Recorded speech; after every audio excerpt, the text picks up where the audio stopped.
ಆಕಾಶ ಮಂಡಲಗಳನ್ನು ನೋಡಿರಿ. ಯಾರನ್ನು ನೋಡ್ಬೇಕು? ಮೇನ್ ಯಾರನ್ನು ನೋಡ್ಬೇಕು?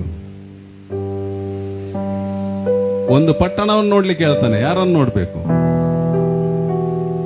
ಇಸ್ರಾಯೇಲನ್ನು. ಹಾಲೆಲೂಯ. ನೀವು ಇಸ್ರಾಯೇಲರನ್ನು ನೋಡಿ. ಅವರು ಯಾವ ರೀತಿ ಈಗ ಸಿದ್ಧ ಆಗಿದ ಇಸ್ರೇಲ್ ಗೊತ್ತುಂಟಾ? ಮೊನ್ನೆಯ ದಿನದಲ್ಲಿ ನಾವು ಅಲ್ಲಿದ್ದೆವು. ಕೆಲವರೆಲ್ಲ ಹೆದರಿದ್ರು. ನಾನು ಎಣಿಸಿದೆ, ದೇವರೇ ಏನಾಗ್ಲಿಕ್ಕೆ ಹೋಗ್ತದೆ ಗೊತ್ತಿಲ್ಲ. ಅದು ನಂಗೆ ಹೆದರಿಕೆ ಅಂತ ಆಗ್ಲಿಲ್ಲ. ಯಾಕಂದ್ರೆ ನಾನಿದ್ದದ್ದು ಇರಾನ್ನ ಹತ್ರವೇ, ಕುವೈಟ್ ಇರೋದು ಇರಾನ್ನ ಹತ್ರವೇ. ಹಲ್ಲೆಲೂಯ. ಆದ್ರೆ ದೇವರೆಂತ ಮಾಡಿದ? ಆತನನ್ನೇ ತಳ್ಳಿಬಿಟ್ಟ. ಹಲ್ಲೆಲೂಯ. ಇಸ್ರಾಯೇಲರಿಗೆ ಕೈ ಎತ್ತಿದವರನ್ನೇ ತಳ್ಳಿಬಿಟ್ಟ. ಅದಕ್ಕೆ ಹೇಳ್ತಾನೆ, ನಾವೆಲ್ಲ ಇದೆಲ್ಲ ಸೈನ್ ಆಯ್ತು. ಅಂದ್ರೆ ಇದೆಲ್ಲ ನಿದರ್ಶನ, ಇದೆಲ್ಲ ವಾಕ್ಯದಲ್ಲಿ ಬರೆದಂತ ವಿಚಾರಗಳು. ಇದನ್ನು ನಾವು ನೋಡುತ್ತಿರುವಾಗಲೇ ನಮಗೆ ಗೊತ್ತಾಗ್ತದೆ ಅಂತ್ಯವು ಹತ್ರವಾಗಿದೆ ಎಂಬುದಾಗಿ. Hallelujah, hallelujah. ಅದಕ್ಕೊಂದು ಹಲ್ಲೆಲೂಯ ಇಲ್ವಾ? ಯೇಸುಸ್ವಾಮಿ ಬರೋದು ನಿಮ್ಗೆ ಇಷ್ಟ ಇಲ್ವಾ? ನಂಗೆ ಭಾರಿ ಸಂತೋಷ. ನಾನು ಯಾವಾಗಲೂ ಹೇಳ್ತೇನೆ, ಈ ಸಂಕಟದಿಂದ ಯಾವಾಗ ಪಾರು ಮಾಡ್ತಿದ್ದೇವರ ಎಂಬುದಾಗಿ. ಈ ಲೋಕ ಎಂಬ ಸಂಕಟದಲ್ಲಿ ನಮ್ಮನ್ನು ಯಾವಾಗ ಪಾರು ಮಾಡ್ತೀವಿ ಎಂಬುದಾಗಿ. ಹಾಲೆಲೂಯ. ಮೊನ್ನೆ ಸಂಡೇ ಒಂದು ಪ್ರಾಫಸಿ ಬಂತು, ಸೇಮ್ ಪ್ರಾಫಸಿ ಶುಕ್ರವಾರ ಕೂಡ ಬಂತು. ಎಷ್ಟು ಜನ ಬಂದವರು ರಿಸೀವ್ ಮಾಡಿದಿರೋ ನನಗೆ ಗೊತ್ತಿಲ್ಲ. ಆದರೆ ರಿಸೀವ್ ಮಾಡೋದಾದರೆ ಅದು ಕನ್ಫರ್ಮೇಶನ್ ಆಗಿ, ಅದು ಕನ್ಫರ್ಮ್ ಆಗಿ ಅದು ನೆರವೇರುತ್ತದೆ. ಮೊನ್ನೆ ಸಹ ಅದೇ ಬಂತು. ಯಾವುದು? ಗರ್ಭಗಳು ತೆರೆಯಲ್ಪಡುತ್ತದೆ. ಆ ಪಾಸ್ಟ್ರು ಯಾರೋ, ಈ ಪಾಸ್ಟ್ರು ಯಾರೋ, ಆದ್ರೆ ಈ ಸಭೆಯಲ್ಲಿ ದೇವರ ಪ್ರಬೋಧನೆಯನ್ನು ನುಡಿದಿದ್ದಾನೆ. ಹಲ್ಲೆಲೂಯ. ನಾವೆಷ್ಟು ಅದನ್ನು ಹಗುರವಾಗಿ ತೆಗೆದುಕೊಂಡೇವೋ ಅಥವಾ ಎಷ್ಟು ಸೀರಿಯಸ್ ಆಗಿ ತಗೊಂಡೇವೋ, ನಾನಂತೂ ಅದನ್ನು ಸೀರಿಯಸ್ ಆಗಿ ತಗೊಂಡಿದ್ದೇನೆ. ನನಗಂತೂ ನನ್ನ ದೇವರು ನನಗೆ ಸಂತಾನ ಭಾಗ್ಯವನ್ನು ಕೊಟ್ಟಿದ್ದಾನೆ. ಆದರೆ ಎಷ್ಟೋ ಜನಕ್ಕೆ ಕೊಡ್ಲಿಲ್ಲ. ಅದನ್ನು ನಾನು ಸೀರಿಯಸ್ ಆಗಿ ತೆಗೆದುಕೊಂಡಿದ್ದೇನೆ. ಹಾಲೆಲೂಯ. ನನ್ನ ದೇವರು ಗರ್ಭವನ್ನು ತೆರೆಯುವಂತ ದೇವರು. Hallelujah, hallelujah. ಆದ್ದರಿಂದ ನಾವು ಆತನನ್ನು ಅಲ್ಪ ಮನಸ್ಸಿನಿಂದ ಆರಾಧಿಸುವಲ್ಲ, ಇನ್ನು ಜೋರಾಗಿ ಪೂರ್ಣ ಮನಸ್ಸಿನಿಂದ. ಹಾಲೆಲೂಯ. ನಾವು ಆತನನ್ನು ಪೂರ್ಣ ಮನಸ್ಸಿನಿಂದ ಆರಾಧಿಸ್ಬೇಕಲ್ಲ. ಪೂರ್ಣ ಸ್ವಲ್ಪ ಮನಸ್ಸಿನಿಂದ ಹುಡುಕ್ಬೇಕಾ? ಅಲ್ಲ, ಪೂರ್ಣ ಮನಸ್ಸಿನಿಂದ ನಾವು ಹುಡುಕುವರಾಗಬೇಕು ಅಲ್ಲ. ಆತನ ಆಜ್ಞೆಯನ್ನು ನಾವು ಅವಿಧೇಯರಾಗಿ ಕೈಕೊಳ್ಬೇಕು. ವಿಧೇಯರಾಗಿ ನಿನ್ನ ಜೀವಿತದಲ್ಲಿ ಪ್ರಿಯನೇ, ನನಗೆ ಗೊತ್ತಿಲ್ಲ ನೀನೆಷ್ಟಾಗಿ ನಿನ್ನ ದೇವರನ್ನು ನೀನು ಸನ್ಮಾನಿಸಲು ಇಷ್ಟಪಡುತ್ತೀಯೋ, ಏನು ಮಾಡುತ್ತೀಯೋ ನನಗೆ ಗೊತ್ತಿಲ್ಲ. ಅದು ನಾನು ಒಂದು ಹೇಳ್ತೇನೆ, ನೀನು ಯಾವಾಗ ದೇವರ ಸನ್ನಿಧಾನದಲ್ಲಿ ದೇವರನ್ನು ನೀನು ಸನ್ಮಾನಿಸಲು ಇಷ್ಟಪಡುತ್ತೀಯೋ ಆಗಲೇ ನಿನ್ನ ಜೀವಿತದಲ್ಲಿ ಆತನು ಕಾರ್ಯ ಮಾಡಲಿಕ್ಕೆ. ಆತನು ಕಾರ್ಯ ಮಾಡುವುದಿಲ್ಲ ಅಂತಲ್ಲ, ಅದು ಅಲ್ಪವಾಗಿರುತ್ತದೆ. ಆದರೆ ನಿನ್ನ ಜೀವಿತದಲ್ಲಿ ಸಂಪೂರ್ಣವಾದ ಒಂದು ಆಶೀರ್ವಾದದ ಕಡೆಗೆ ನಡೆಸಬೇಕಾ? ಆ ವಾಕ್ಯವು ಏನು ಹೇಳುತ್ತದೆ, ನೀನು ಏನು ಆಗಬೇಕೆಂಬುದಾಗಿ ಅದು ನಿನ್ನ ಜೀವಿತದಲ್ಲಿ ನೆರವೇರಬೇಕಾ? ಆತನನ್ನು ಪೂರ್ಣ ಮನಸ್ಸಿನಿಂದಲೂ, ಪೂರ್ಣ ಶಕ್ತಿಯಿಂದಲೂ, ಪೂರ್ಣ ಹೃದಯದಿಂದಲೂ ಆತನನ್ನು, ಹಲ್ಲೆಲೂಯ, ನೀನು ಮಾಡಿಕೊಂಡಂತ ಕಮಿಟ್ಮೆಂಟ್ ಆತನ ಸನ್ನಿಧಾನದಲ್ಲಿ ಅದು ಕಂಡು ಬರಬೇಕಾಗಿದೆ. ಹಲ್ಲೆಲೂಯ. ನನಗೆ ಕಷ್ಟ ಬಂದಾಗ ನಾನು ದೂರ ಇರುವುದು, ನನಗೆ ಸುಖವಿರುವಾಗ ನಾನು ಆತನ ಸನ್ನಿಧಾನದಲ್ಲಿ ಅಲ್ಲ. ಇದು ನಾನು ಕಲಿತುಕೊಂಡಂತ ವಿಚಾರಗಳು.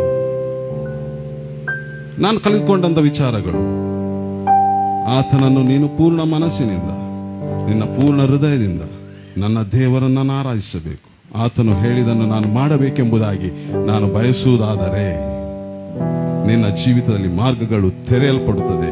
ಅದು ನಾನು ಹೇಳುವುದಿಲ್ಲ ನಿನ್ನ ಐಶ್ವರ್ಯನ ಜೀವಿತ ಎಂಬುದಾಗಿ ಅಲ್ಲ, ಸಮಾಧಾನಕರವಾದ ಜೀವಿತ. ಹಾಲೆಲೂಯ. ಕ್ರಿಸ್ತನನ್ನು ಆತುಕೊಂಡ ಜೀವಿತ ಸಮಾಧಾನವಾದದ್ದು. ಅದು ನಿನ್ನ ಜೀವಿತವನ್ನು ಎಂದಿಗೂ ಕಷ್ಟದಲ್ಲಿ ಒಳಗಪಡಿಸುವುದು. ನಿನ್ನ ಫೈನಾನ್ಷಿಯಲ್ ನಿಮಗೆ ಪ್ರಾಬ್ಲಮ್ ಇರುವುದು, ಆದ ಫೈನಾನ್ಷಿಯಲ್ ನಿನ್ನನ್ನು ಕುಗ್ಗಿಸ್ಲಿಕ್ಕೆ ಆಗುವುದಿಲ್ಲ. ಯಾಕಂದ್ರೆ ಕ್ರಿಸ್ತನ ಪ್ರೀತಿ ನಿನ್ನಲ್ಲಿರುವುದಾದರೆ, ಹಲ್ಲೆಲೂಯ, ಕ್ರಿಸ್ತನ ಪ್ರೀತಿ ನಿನ್ನಲ್ಲಿರುವುದಾದರೆ ಆತನು ನಿನ್ನನ್ನು ಕೈ ಬಿಡುವುದಿಲ್ಲ. ಇದು ನಾನು ಕಲಿತುಕೊಂಡದ್ದು. ಫೈನಾನ್ಷಿಯಲಿ ಅಲ್ಲ, ಆತನ ಸನ್ನಿಧಾನದಲ್ಲಿ 9 ವರ್ಷಗಳು ನನ್ನನ್ನು ಸಮಾಧಾನದಲ್ಲಿ ನಡೆಸಿದಂತ ದೇವರು. ಹಾಲೆಲೂಯ. ಕಷ್ಟ ಸಂಕಟಗಳಿರುವುದಾದರೂ 9 40 ವರ್ಷಗಳು ಈಗ ಇನ್ನೂ ಸಹ ನಡೆಸ್ತಾ ಇದ್ದಾನೆ. ಅದನ್ನು ನಾನು ಆ ಕಷ್ಟದ ದಿನಗಳನ್ನು ನಾನು ನೆನೆಸಿಕೊಳ್ಳುತ್ತೇನೆ. ಅದನ್ನು ದಾಟಿಸಿದಂತ ದೇವರು ನನ್ನನ್ನು ಸಮಾಧಾನವಾಗಿ ನಡೆಸಿದ್ದಾನೆ. Hallelujah, hallelujah. ನಿನ್ನ ಕುಟುಂಬದಲ್ಲಿ ಸಮಾಧಾನ ಬೇಕು ಪ್ರಿಯನೇ. ನಿನ್ನ ಜೀವಿತದಲ್ಲಿ ಸಮಾಧಾನ ಬೇಕು.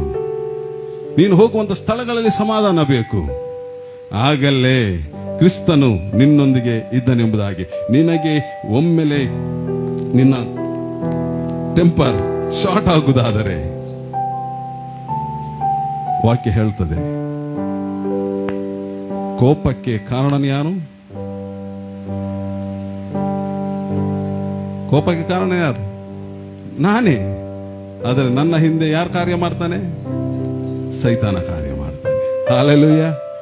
ನಾನು ಹೇಳುವಂತಹ ವಿಚಾರಗಳು ಕಹಿಯಾಗಬಹುದು, ಕಹಿಯಾಗಬಹುದು, ಆದರೆ ಇದು ಸತ್ಯ. ಇದು ಕ್ರಿಸ್ತಿಯ ಜೀವಿತದ ಸತ್ಯ. Hallelujah, hallelujah. ನಾವು ಈ ಸಮಯದಲ್ಲಿ ಆತನನ್ನು ಪೂರ್ಣ ಮನಸ್ಸಿನಿಂದ, ಪೂರ್ಣ ಹೃದಯದಿಂದ ಆತನನ್ನು ನಾವು ಸ್ತುತಿಸಿ ಹಾಡಲಿಕ್ಕೆ ಹೋಗುವ. ನಾವು ಎದ್ದು ನಿಲ್ಲುವ, ನಾವು ಆತನನ್ನು ಹಾಡಲು ಹೋಗುವ. Thank you holy O God. ಆತ ನಮ್ಮ ಜೀವಿತದ ಜೀವಜಲವಾಗಿದ್ದಾನೆ.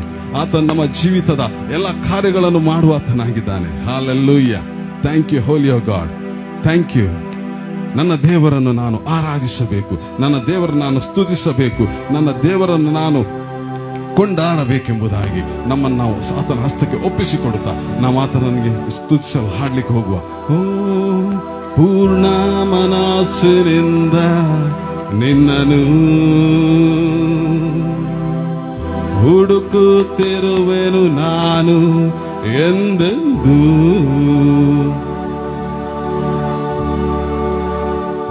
ಯಾರಿಗೆ ಸಾಂಗ್ ಬರುದಿಲ್ವ? ನಾನು ಎಂಟರ್ಟೈನ್ ಮಾಡ್ತಾ ಇಲ್ಲ ಪ್ರಿಯರೇ, ಇಲ್ವಾ? ಇದನ್ನು ನಾನು 2 ವರ್ತಿ ಹಾಡಿದ್ದೇನೆ. ಹಾಲೆಲೂಯ. ಪೂರ್ಣ ಮನಸ್ಸಿನಿಂದ ನನ್ನನ್ನು, ಪೂರ್ಣ ಮನಸ್ಸಿನಿಂದ ನಿನ್ನನ್ನು ಹುಡುಕುತ್ತಿರುವೆನು. ಬನ್ನಿ. ಪೂರ್ಣ ಮನಸ್ಸಿನಿಂದ ನಿನ್ನನು ಹುಡುಕುತ್ತಿರುವೆನು ನಾನು ಎಂದೆಂದೂ. ನಿನ್ನಯ ಆಜ್ಞೆಯ ಮೀರದೆ ನಾನು ನಿನಗೆ ವಿಧೇಯನಾಗಿಯೇ ಜೀವಿಸುವೆನು ಲೋಕದಲ್ಲಿಯೇ. ನಮ್ಮ ಕೈಗಳನ್ನು ತಟ್ಟುತ್ತಾ ಆತನ ಆರಿಸಿಗೆ ಹೋಗುವ. ಪೂರ್ಣ ಮನಸ್ಸಿನಿಂದ ನಿನ್ನನು ಹುಡುಕುತ್ತಿರುವೆನು ನಾನು ಎಂದೆಂದೂ. ನಿನ್ನಯ ಆಜ್ಞೆಯ ಮೀರದೆ ನಾನು ನಿನಗೆ ವಿಧೇಯನಾಗಿಯೇ ಜೀವಿಸುವೆನು ಲೋಕದಲ್ಲಿಯೇ. ಪೂರ್ಣ ಮನಸ್ಸಿನಿಂದ ಇನ್ನೊಂದು ಬರ್ತಿ. ಪೂರ್ಣ ಮನಸ್ಸಿನಿಂದ ನಿನ್ನನು ಹುಡುಕುತ್ತಿರುವೆನು ನಾನು ಎಂದೆಂದೂ. ನಿನ್ನಯ ಆಜ್ಞೆಯ ಮೀರದೆ ನಾನು ನಿನಗೆ ವಿಧೇಯನಾಗಿಯೇ ಜೀವಿಸುವೆನು ಲೋಕದಲ್ಲಿಯೇ. ಶಾಂತಿಯ ಕೊಡುವ ಯೇಸು, ಧೈರ್ಯವ ಕೊಡುವ ರಕ್ಷಕ. ಆಮೆನ್. ಶಾಂತಿಯ ಕೊಡುವ ಯೇಸು, ಧೈರ್ಯವ ಕೊಡುವ ರಕ್ಷಕ. ಶಾಂತಿ ಧೈರ್ಯ ಕೊಡುವ ದಾಯಕ. ವಿಜಯ ಮಾರ್ಗದಿ ನಡೆಸುವ ರಕ್ಷಕ. ಶಾಂತಿ ಧೈರ್ಯ ಕೊಡುವ ದಾಯಕ. ವಿಜಯ ಮಾರ್ಗದಿ ನಡೆಸುವ ರಕ್ಷಕ. ಪೂರ್ಣ ಮನಸ್ಸಿನಿಂದ ನಿನ್ನನು ಹುಡುಕುತ್ತಿರುವೆನು ನಾನು ಎಂದೆಂದೂ. ನಿನ್ನಯ ಆಜ್ಞೆಯ ಮೀರದೆ ನಾನು ನಿನಗೆ ವಿಧೇಯನಾಗಿಯೇ ಜೀವಿಸುವೆನು ಲೋಕದಲ್ಲಿಯೇ. ಮುಕ್ತಿಯ ಕೊಡುವ ಯೇಸು ನನಗಾಗಿ ಲೋಕಕ್ಕೆ ಬಂದನು. ಆಮೆನ್. ಮುಕ್ತಿಯ ಕೊಡುವ ಯೇಸು ನನಗಾಗಿ ಲೋಕಕ್ಕೆ ಬಂದನು. ನನಗಾಗಿ ಶಿಲುಬೆಯ ಮೇಲೆ ಏರಿದ, ನನಗಾಗಿ ತನ್ನಯ ರಕ್ತವ ಸುರಿಸಿದ. ನನಗಾಗಿ ಶಿಲುಬೆಯ ಮೇಲೆ ಏರಿದ, ನನಗಾಗಿ ತನ್ನಯ ರಕ್ತವ ಸುರಿಸಿದ. ಪೂರ್ಣ ಮನಸ್ಸಿನಿಂದ ನಿನ್ನನು ಹುಡುಕುತ್ತಿರುವೆನು ನಾನು ಎಂದೆಂದು. ನಿನ್ನಯ ಆಜ್ಞೆಯ ಮೀರದೆ ನಾನು ನಿನಗೆ ವಿಧೇಯನಾಗಿಯೇ ಜೀವಿಸುವೆನು ಲೋಕದಲ್ಲಿಯೇ. ಪೂರ್ಣ ಮನಸ್ಸಿನಿಂದ, ಪೂರ್ಣ ಸಭೆ ಹಾಡು, ಸಭೆ ಸ್ವರ ಕೇಳಲಿ.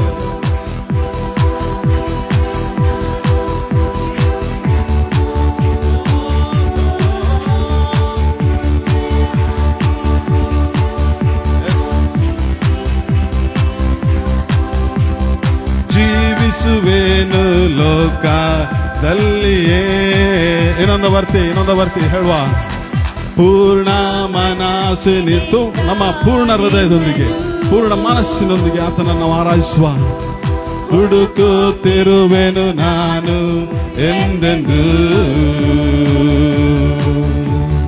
ನಿನ್ನಯ ಆಜ್ಞೆಯ ಮೀರದೆ ನಾನು ನಿನಗೆ ವಿಧೇಯನಾಗಿಯೇ ಜೀವಿಸುವೆನು ಲೋಕದಲ್ಲಿಯೇ. ಜೀವಿಸುವೆನು ಲೋಕದಲ್ಲಿಯೇ. ಎಸ್ ಲಾರ್ಡ್, ಹೌದು ಸ್ವಾಮಿ, ನಾವು ನಿನಗೆ ಉತ್ಕರ. ಜೀವಿಸುವೆವು ಲೋಕದಲ್ಲಿಯೇ. ಆ ಜೀವಜಲವನ್ನು ನಾವು ಪಡೆಯಲಿಕ್ಕೋಸ್ಕರ ಆತನ ಬಳಿಯಲ್ಲಿ, ಆತನ ವಾಕ್ಯದೊಂದಿಗೆ ನಾವು ನಡೆಯುವಾಗ ಆತನ ಜೀವ ಜಲದಲ್ಲಿ ನಾವು ಪಡೆಯಲು ಹೋಗುತ್ತಿದ್ದೇವೆ. ಜೀವಜಲವೇ, ಜೀವಜಲವೇ, ಯೇಸುವಿನ ಜೀವಜಲ.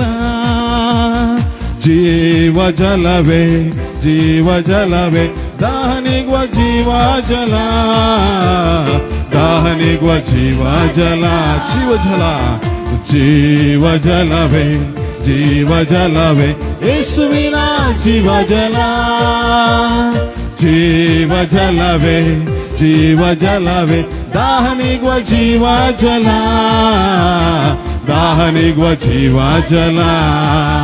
ನಿನ್ನ ಪ್ರೀತಿಯ ಒಲುಮೆಯು ನನ್ನನ್ನು ಸೆಳೆಯಿತು, ಪಾಪದ ವಶದಿಂದ ನನ್ನನ್ನು ಬಿಡಿಸಿತು. ನಿನ್ನ ಪ್ರೀತಿಯ ಒಲುಮೆಯು ನನ್ನನ್ನು ಸೆಳೆಯಿತು, ಪಾಪದ ವಶದಿಂದ ನನ್ನನ್ನು ಬಿಡಿಸಿತು. ನಿನ್ನಲ್ಲಿಯೇ ಬೆರೆಸಿತು, ಎಲ್ಲ ದುಃಖವೂ ಮರೆಸಿತು, ಪ್ರೀತಿ ಮಳೆಯನ್ನು ಸುರಿಸಿತು, ನನ್ನನ್ನು ತಣಿಸಿತು. ಜೀವಜಲವೇ, ಜೀವಜಲವೇ, ಯೇಸುವಿನ ಜೀವಜಲ. ಜೀವಜಲವೇ, ಜೀವಜಲವೇ, ದಾಹನಿಗುವ ಜೀವಜಲ, ದಾಹನಿಗುವ ಜೀವಜಲ. ಜೀವಜಲವೇ, ಜೀವಜಲವೇ, ಜೀವಜಲವೇ, ಯೇಸುವಿನ ಜೀವಜಲ. ಗೌರಿ. ಜೀವಜಲವೇ, ಜೀವಜಲವೇ, ದಾಹನಿಗುವ ಜೀವಜಲ, ದಾಹನಿಗುವ ಜೀವಜಲ.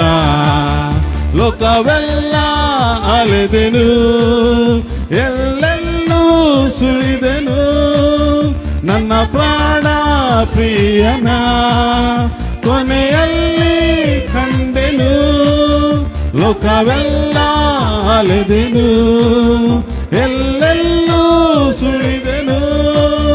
ನನ್ನ ಪ್ರಾಣ ಪ್ರಿಯನ ಕೊನೆಯಲ್ಲಿ ಕಂಡೆನು. ಜಗವೆಲ್ಲ ಸಾರುವೆನು, ನಿನಗಾಗಿಯೇ ಬಾಳುವೆನು. ನಿನ್ನಲ್ಲೇ ಬೆರೆವೆನು, ನಿನ್ನಲ್ಲೇ ಮಡಿವೆನು. ಜೀವ ಜಲವೇ, ಜೀವ ಜಲವೇ, ಯೇಸುವಿನ ಜೀವ ಜಲ.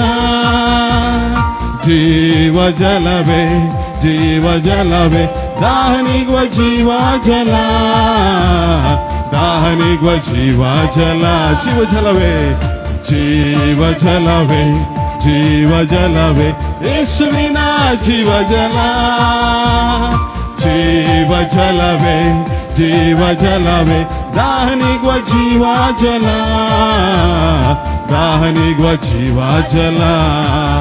ಕಲ್ವಾರಿಯ ಶಿಲುಬೆಯ ನನಗಾಗಿ ಹೊತ್ತೆನಿ. ನನ್ನಾಯ ಪಾಪಕ್ಕೆ ಬಲಿಯಾದೆ ನೀ ಅಂದು. ಕಲ್ವಾರಿ ಶಿಲುಬೆಯ ನನಗಾಗಿ ಹೊತ್ತೆನಿ. ನನ್ನಾಯ ಪಾಪಕ್ಕೆ ಬಲಿಯಾದೆ ನೀ ಅಂದು. ರಕ್ಷಣೆಯ ನೀಡಲು ನನ್ನನ್ನು ಉಳಿಸಲು ಪರಲೋಕ ರಾಜ್ಯಕ್ಕೆ ಮಾರ್ಗವು ನೀನದೇ. ಜೀವ ಜಲವೇ, ಜೀವ ಜಲವೇ, ಜೀವ ಜಲ. ಜೀವ ಜಲವೇ, ಜೀವ ಜಲವೇ, ದಾಹನಿಗುವ ಜೀವ ಜಲ. ದಾಹನಿಗುವ ಜೀವ ಜಲ. ಜೀವ ಜಲವೇ, ಜೀವ ಜಲವೇ, ಜೀವ ಜಲವೇ, ಯೇಸುವಿನ ಜೀವ ಜಲ. ಜೀವ ಜಲವೇ, ಜೀವ ಜಲವೇ, ದಾಹನಿಗುವ ಜೀವ ಜಲ. ದಾಹನಿಗುವ ಜೀವ ಜಲ. ನನ್ನ ದಾಹನಿಗುವ ಜೀವ ಜಲ.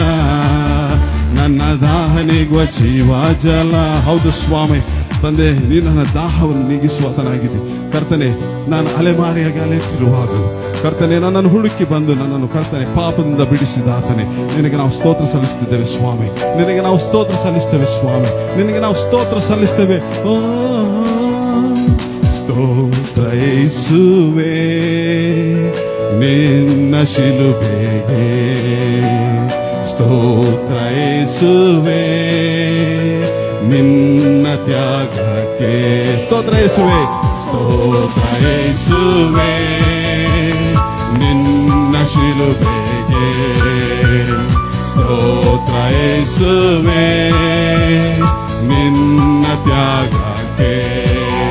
ಅಲೆಮಾರಿಯಾಗಿ ಅಲೆಯುವಾಗ ನನ್ನನ್ನು ಹುಡುಕಿ ತಂದೆ.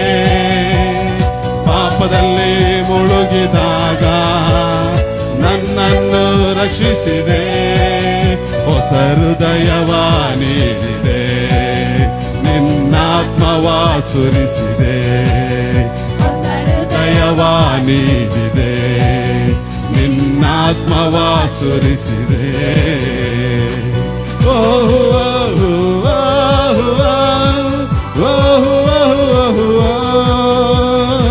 ಕೃತಜ್ಞತಾ ಸ್ತುತಿ ಹಾಡುವೆ, ನಿನ್ನ ಕೃಪೆ ಶಾಶ್ವತ. ಓ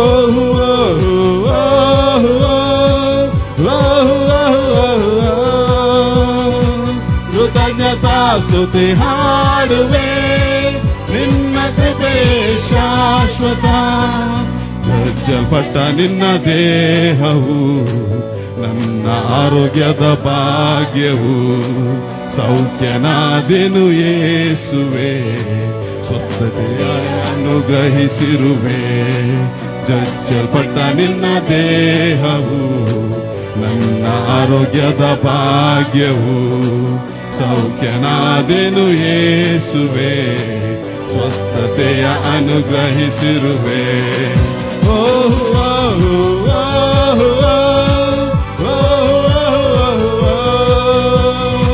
ಕೃತಜ್ಞತಾ ಸ್ತುತಿ ಹಾಡುವೆ, ನಿನ್ನ ಕೃಪೆ ಶಾಶ್ವತ.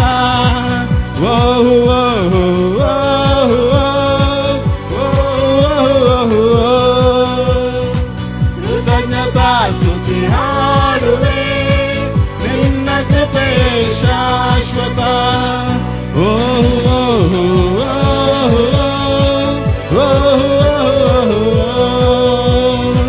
ಕೃತಜ್ಞತಾ ಸ್ತುತಿ ಹಾಡುವೆ, ನಿನ್ನ ಕೃಪೆ ಶಾಶ್ವತ.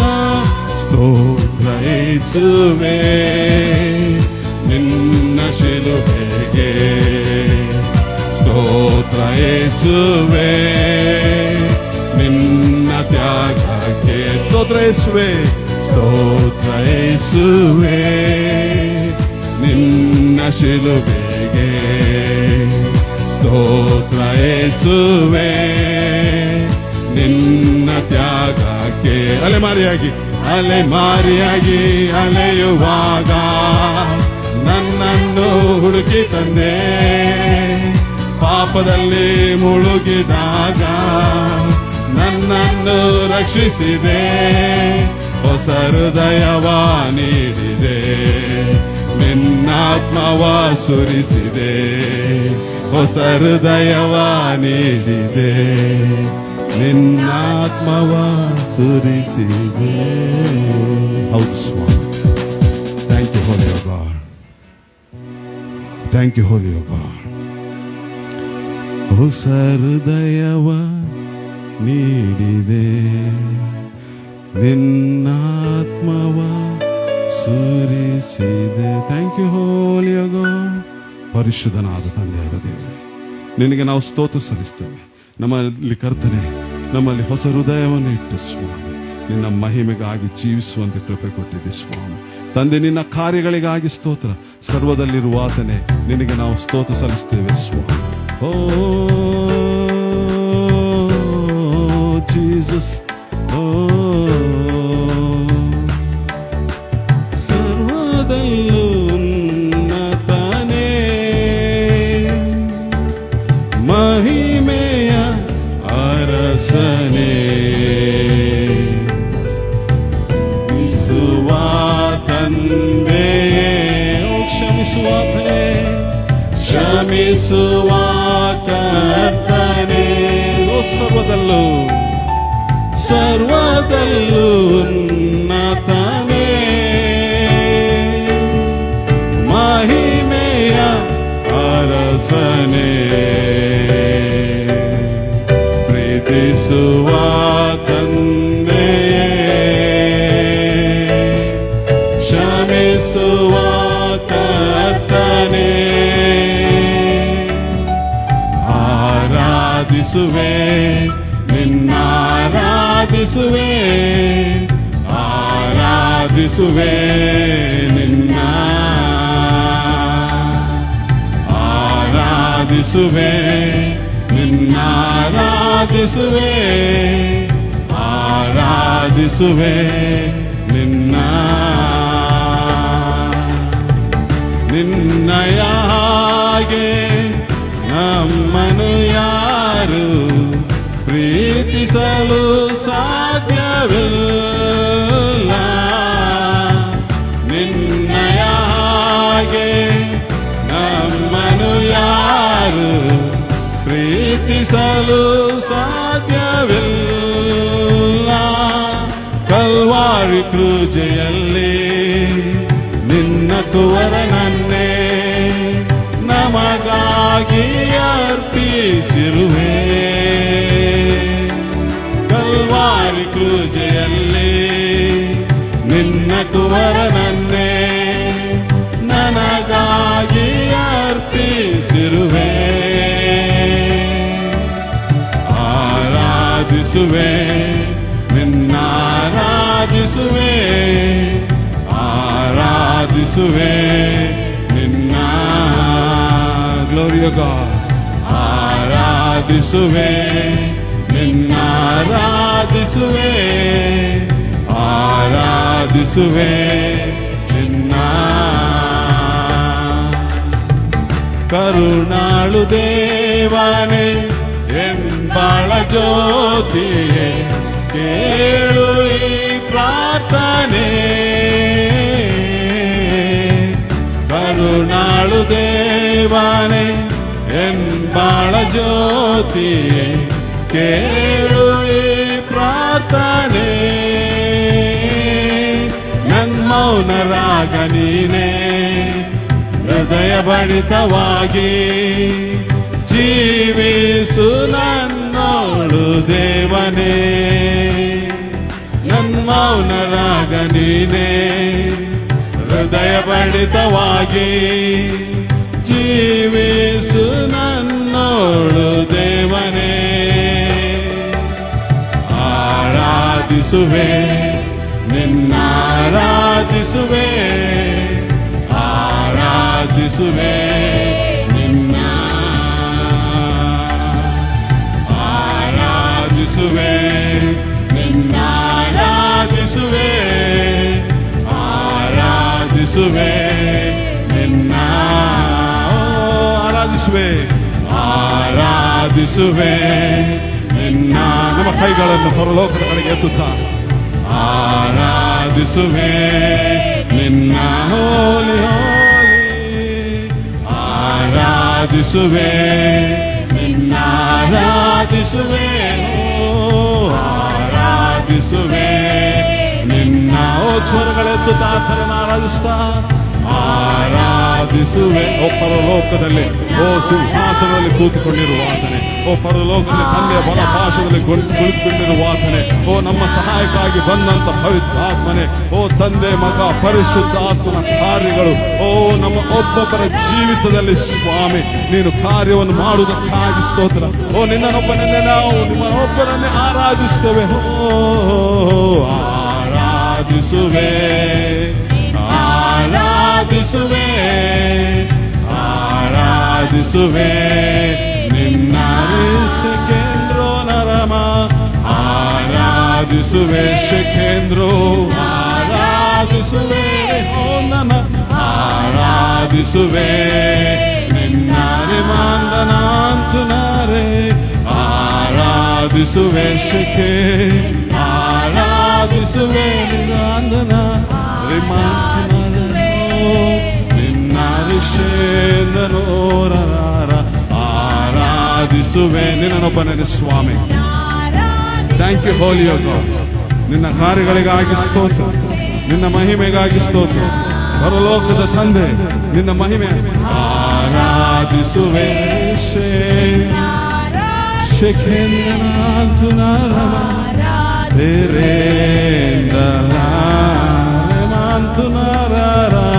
ಆರಾಧಿಸುವೆ ಶೇಖೇಂದ್ರನ. ಆರಾಧಿಸುವೆ ನಿನ್ನ. ನಿನ್ನಯ ಹಾಗೆ, ನಿನ್ನಯ ಹಾಗೆ ನನ್ನನು ಯಾರು ಪ್ರೀತಿಸಲು ಸಾಧ್ಯವಿಲ್ಲ. ನಿನ್ನಯ ಹಾಗೆ, ನಿನ್ನಯ ಹಾಗೆ ನನ್ನನು ಯಾರು ಪ್ರೀತಿಸಲು ಸಾಧ್ಯವಿಲ್ಲ. ಕಲ್ವಾರಿ ಕ್ರೂಜೆಯಲ್ಲಿ ನಿನ್ನ ಕುವರನನ್ನೇ ನನಗಾಗಿ ಅರ್ಪಿಸಿರುವೆ. ಕಲ್ವಾರಿ ಕ್ರೂಜೆಯಲ್ಲಿ, ಕಲ್ವಾರಿ ಕ್ರೂಜೆಯಲ್ಲಿ ನಿನ್ನ ಕುವರನನ್ನೇ ನಿನಗಾಗಿ, ನನಗಾಗಿ ಸ್ವಾಮಿ ಸಿರುವೆ. ಆರಾಧಿಸುವೆ ನಿನ್ನ, ಆರಾಧಿಸುವೆ, ಆರಾಧಿಸುವೆ ನಿನ್ನ. ಶರಣನ ಆರಾಧಿಸುವೆ ನಿನ್ನ, ಆರಾಧಿಸುವೆ, ಆರಾಧಿಸುವೆ.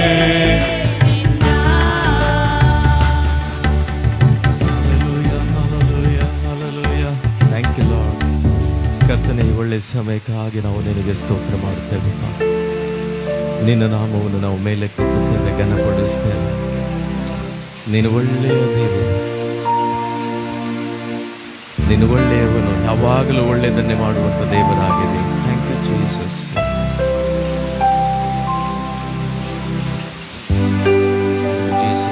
Thank you lord.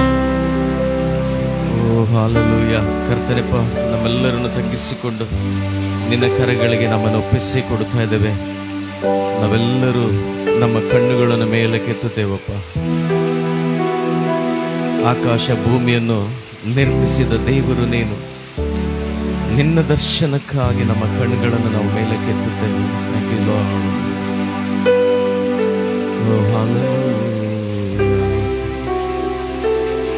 Thank you Jesus. ದೇವರೇ, ನಮ್ಮ ಪ್ರತಿ ಒಂದು ಕಣ್ಣುಗಳು ನಿನ್ನನ್ನೇ ನೋಡ್ತೇವೆ.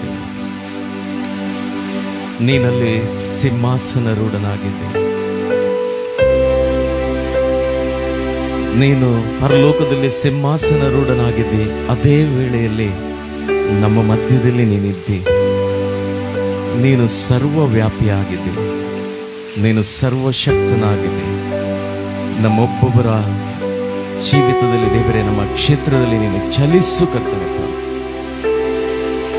Thank you lord.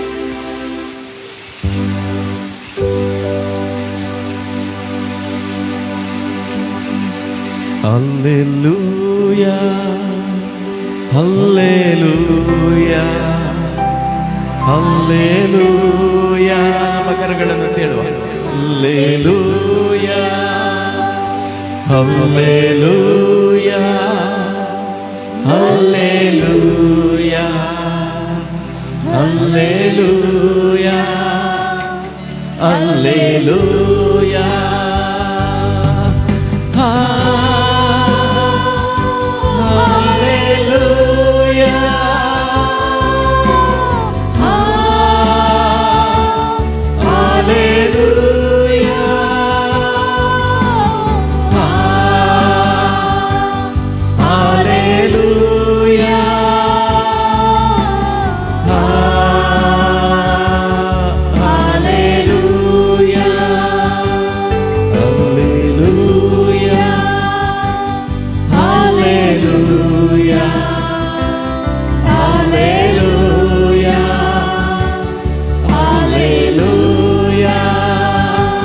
ನೀನೇ ಸಿಂಹಾಸನಾಸೀನನು,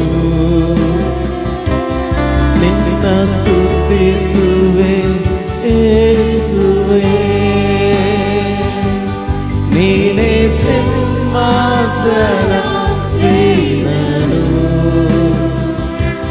ನಿನ್ನ ಸ್ತುತಿಸುವೆ ಯೇಸುವೇ. Hallelujah, hallelujah, hallelujah, hallelujah, hallelujah, hallelujah, hallelujah.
ಈಗೂ ಮನುಷ್ಯರ ಮಧ್ಯದಿ ವಾಸ ಮಾಡುವವನೇ, ನಮ್ಮ ಮಾತ ಮಧ್ಯದಿ ವಾಸಿಸಲು ಬಯಸುವ ಯೇಸುವೇ, ಈಗ ಮನುಷ್ಯರ ಮಧ್ಯದಿ ವಾಸ ಮಾಡುವವನೇ, ನಮ್ಮ ಮಧ್ಯದಿ ಜೀವಿಸಲು ಬಯಸುವ ಯೇಸುವೇ, ನೀನೇ ಸಿಂಹಾಸನಾಸೀನನು, ನಿನ್ನ ಸ್ತುತಿಸುವೆ ಯೇಸುವೇ, ಪರಿಶುದ್ಧ ಅಲಂಕಾರದೊಡನೆ ಕೈ ಮುಗಿಯುವೆ ಯೇಸುವೇ, ನೀನೇ ಸಿಂಹಾಸನಾಸೀನನು, ನಿನ್ನ ಸ್ತುತಿಸುವೆ ಯೇಸುವೇ, ಪರಿಶುದ್ಧ ಅಲಂಕಾರದೊಡನೆ ನಿನ್ನ ಯೇಸುವೇ, hallelujah hallelujah hallelujah hallelujah hallelujah hallelujah hallelujah hallelujah, ನಿನ್ನ ರಕ್ತದಿಂದ ನನ್ನ ಶುದ್ಧಿಸಿರಿ, ನಿನ್ನ ಬಾಸುಂಡೆಗಳಿಂದ ನನ್ನ ಗುಣಪಡಿಸಿರಿ ಯೇಸು ರಾಜನೇ, ಹಲ್ಲೆಲೂಯಾ, ಮೃತ್ಯುಂಜಯನೇ ನಿನ್ನ ಕೊಂಡಾಡುವೆ, ನಿನ್ನ ರಕ್ತದಿಂದ ನನ್ನ ಶುದ್ಧಿಸಿರಿ, ನಿನ್ನ ಬಾಸುಂಡೆಗಳಿಂದ ನನ್ನ ಗುಣಪಡಿಸಿರಿ ಯೇಸು ರಾಜನೇ, ಹಲ್ಲೆಲೂಯಾ, ಮೃತ್ಯುಂಜಯನೇ ನಿನ್ನ ಕೊಂಡಾಡುವೆ ಯೇಸು ರಾಜನೇ, ಹಲ್ಲೆಲೂಯಾ, ಮೃತ್ಯುಂಜಯನೇ ನಿನ್ನ ಕೊಂಡಾಡುವೆ. ಹೌದು ಕರ್ತನಪ್ಪ, ಕಳೆದ ರಾತ್ರಿ ನಮಗೆ ಸುಖ ನಿದ್ರೆ ಕೊಟ್ಟು ದೇವರೇ ಸತ್ತವರೊಳಗಿಂದ ಎಬ್ಬಿಸಿದಂತೆ ನಮ್ಮನ್ನು ನಿದ್ರೆಯಿಂದ ಎಬ್ಬಿಸಿ ಈ ಪುನರುತ್ಥಾನದ ದೇವರೇ ಭಾನುವಾರ, ದೇವರೇ ಪುನರುತ್ಥಾನದ ದಿನ, ದೇವರೇ ನಾವು ಆ ನಿನ್ನ ಪುನರುತ್ಥಾನದಲ್ಲಿ ಸೇರಿ ನಿನ್ನನ್ನು ಆರಾಧಿಸುವಂತ ಒಂದು ಕೃಪೆ ನಮಗೆ ನೀನು ಕೊಟ್ಟಿದ್ದೆ. ಜೀವಿತರ ಗುಂಪಿನಲ್ಲಿ ನಮ್ಮನ್ನು ಇಟ್ಟಿದ್ದೆ, ಅದಕ್ಕಾಗಿ ಸ್ತೋತ್ರ ಮಾಡುತ್ತೇವೆ ಕರ್ತನೇ. ಹೌದಪ್ಪ, ನಮ್ಮನ್ನು ನಿತ್ಯವಾದ ಮರಣದಿಂದ, ನಮ್ಮನ್ನು ಶಾಪದಿಂದ, ಪಾಪದಿಂದ, ಅನೀತಿಯಿಂದ, ಕತ್ತಲೆಯಿಂದ, ರೋಗಗಳಿಂದ, ಬಡತನ, ದರಿದ್ರತನದಿಂದ ನಮ್ಮನ್ನು ಬಿಡಿಸಿ ಇವತ್ತು ದೇವ ಕುಮಾರನ ರಾಜ್ಯದಲ್ಲಿ, ಬೆಳಕಿನ ರಾಜ್ಯದಲ್ಲಿ, ನೀತಿಯಲ್ಲಿಯೂ ಪ್ರೀತಿಯಲ್ಲಿಯೂ ಸತ್ಯದಲ್ಲಿಯೂ, ನಮ್ಮನ್ನು ಆರೋಗ್ಯದಲ್ಲಿಯೂ, ನಮ್ಮನ್ನು ಬೆಳಕಿನಲ್ಲಿಯೂ, ನಮ್ಮನ್ನು ಆಶೀರ್ವಾದದಲ್ಲಿಯೂ ನೀನು ನಿಲ್ಲಿಸಿದಕ್ಕಾಗಿ ಸ್ತೋತ್ರ ಮಾಡುತ್ತೇವಪ್ಪ. ಈಗೋ ಮುಂದಿನ ಭಾಗದಲ್ಲಿ ಕರ್ತನೇ, ದೇವರಾತ್ಮನೇ, ನೀನು ಮಾತಾಡುವುದನ್ನು ನಾವು ಕೇಳುತ್ತೇವಪ್ಪ. ಯಾಕಂದ್ರೆ ಪ್ರಕಟಣೆ ಪುಸ್ತಕದ ಕೊನೆ ದೇವರೇ, ಹೌದು ಕರ್ತನೆಪ್ಪ, ಸಭಾ ದಿನಗಳಲ್ಲಿ ನಾವು ಇದ್ದೇವೆ. ಒಂದೊಂದು ಸಭೆ ದೇವರೇ, ಆ ಒಂದು ಭಾಗವನ್ನು ನಾವು ನೋಡುವಾಗ ಇವತ್ತು ನಾವು ಯಾವ ಹಂತದಲ್ಲಿ ಇದ್ದೇವೆ ಎಂಬುದಾಗಿ ಗಮನಿಸಿಕೊಳ್ಳುವುದಕ್ಕಾಗಿ ನಮ್ಮನ್ನು ಕ್ರಮಪಡಿಸಿಕೊಳ್ಳುವುದಕ್ಕಾಗಿ, ನಿನ್ನ ಬರೋಣಕ್ಕೆ ನಾವು ಸಿದ್ಧರಾಗುವುದಕ್ಕಾಗಿ, ಓ ನೀನು ಹೇಳುವುದನ್ನೇ ನಾವು ಕೇಳುವುದಕ್ಕೆ ನಮ್ಮ ಕಿವಿಗಳನ್ನು ತೆರೆಯ ಮಾಡು. ಮತ್ತು ನಾವು ನಿನ್ನ ವಾಕ್ಯವನ್ನು ಸೇವಿಸಿ ಅದನ್ನು ಅನುಸರಿಸಿ ನಿನ್ನನ್ನು ದೇವರೇ, ನಿನ್ನ ನಾಮವನ್ನು ಮಹಿಮೆ ಪಡಿಸುವಂತೆ ನಮ್ಮ ಆತ್ಮ ಪ್ರಾಣ ಶರೀರವನ್ನು ನಿನಗೆ ಅಧೀನಪಡಿಸ್ತೇವೆ. ಎಲ್ಲಾ ಮಹಿಮೆ ಘನತೆ ನಿನಗುಂಟಾಗಲಿ. ಮುಂದಿನ ಸಮಯ ನಿನ್ನ ಅಧೀನಕ್ಕೆ ತೆಗೆದುಕೋ ಪರಿಶುದ್ಧಾತ್ಮ ದೇವರೇ. ಈಗಾಗಲೇ ಸ್ತುತಿ ಆರಾಧನೆಯಲ್ಲಿ ಹೇಗೆ ನೀನು ನಡೆಸಿದೆಯೋ ಮುಂದಿನ ಸಮಯದಲ್ಲಿಯೂ ನಮ್ಮನ್ನು ನಡೆಸು. ಯೇಸುವಿನ ನಾಮದಲ್ಲಿ ತಂದೆಯೇ, amen, amen, amen. Thank you.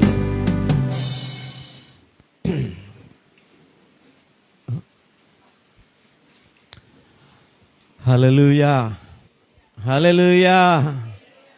ಈ ಮುಂಜಾನೆ ವೇಳೆ ನಾನು ಈ ಒಂದು ದೇವರು ನಮಗೆ ಈ ಒಂದು ಅವಕಾಶ ಕೊಟ್ಟದಕ್ಕಾಗಿ ದೇವರಿಗೆ ನಾನು ಕೃತಜ್ಞತೆ ಸಲ್ಲಿಸ್ತಾ, ಮತ್ತು ಸಭಾ ಪಾಲಕರಿಗೆ, ಸಭಾ ಹಿರಿಯರಿಗೆ, ಸಭೆ ಪ್ರತಿಯೊಂದು ಕುಟುಂಬಗಳಿಗೂ ಈ ಶುಭ ದಿನದ ವಂದನೆಯನ್ನು ಸಲ್ಲಿಸ್ತೇವೆ.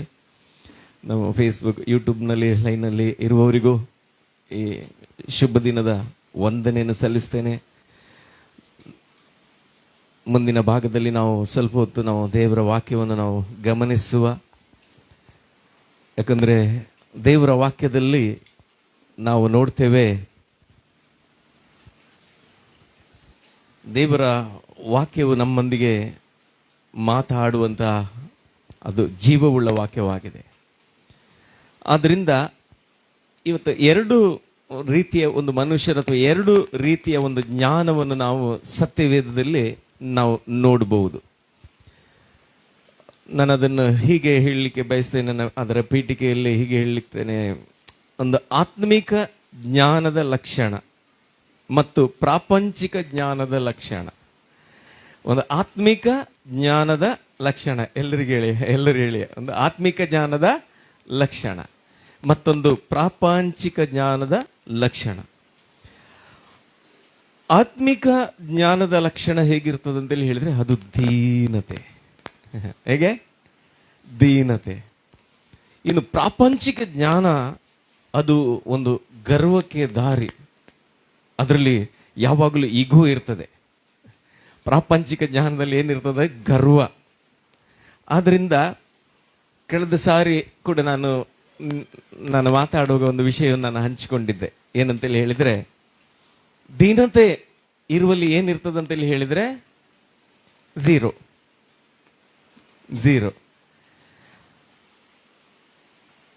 ಗರ್ವ ಇರುವಲ್ಲಿ ಏನಿರ್ತದೆ ಅಂತೇಳಿ ಹೇಳಿದ್ರೆ ಐ ಅಲ್ವಾ? ಯಾಕಂತೇಳಿ ಹೇಳಿದ್ರೆ ನಾವು ನೋಡ್ತೇವೆ SIN ಸಿನ್ ಅಲ್ವಾ? ಝೀರೋ ಬಂದಲ್ಲಿ SON ಸನ್. ಹಾಗಾಗಿ ನಾವು ಇವತ್ತು ಅದರಿಂದ ಯಾಕೋಬನು ಈ ದಿನ ನಮ್ಮೊಂದಿಗೆ ಮಾತಾಡ್ತಾನೆ. ದೇವರಾತ್ಮನು ಯಾಕೋಬನಿಗೆ ಹೇಳಿದಂತ ಮಾತು, ಯಾಕೋಬನು ಕೂಡ ಆತನ ಪತ್ರಿಕೆಯಲ್ಲಿ ಬರೆಯುವಾಗ ನಮ್ಮೊಂದಿಗೆ ಆತನು ಮಾತಾಡ್ತಾನೆ. ಯಾಕೋಬನ ಪತ್ರಿಕೆ 3ನೇ ಅಧ್ಯಾಯ 13ರಿಂದ ಅಲ್ಲಿ 16ನೇ ವಾಕ್ಯದವರೆಗೆ ನಾವು ನೋಡ್ತೇವೆ. ಅಲ್ಲಿ ಹೇಳ್ತದೆ, ನಿಮ್ಮಲ್ಲಿ ಜ್ಞಾನಿಯು ಬುದ್ಧಿವಂತನು ಯಾರು? ಅಂಥವನ್ನು ಯೋಗ್ಯವಾಗಿ ನಡೆದುಕೊಂಡು ಜ್ಞಾನದ ಲಕ್ಷಣವಾಗಿರುವ ಶಾಂತ ಗುಣದಿಂದ ಅದರ ಫಲವನ್ನು ತೋರಿಸ್ಬೇಕಂತೆ. ಆಮೇಲೆ ಅವನು ಹೇಳ್ತಾನೆ, ಆದರೆ ಅಂದ್ರೆ ಇಲ್ಲಿ ಸ್ವಲ್ಪ ಡೇಂಜರ್ ಇದೆ. ಒಂದು ಏನಂತೇಳಿ ಹೇಳಿದ್ರೆ, ಒಂದು ರೆಡ್ ಸಿಗ್ನಲ್ ಇದ್ದಾಗ ಇಲ್ಲಿ ಸ್ವಲ್ಪ ನಿಂತು ನೋಡ್ಬೇಕಾಗ್ತದೆ.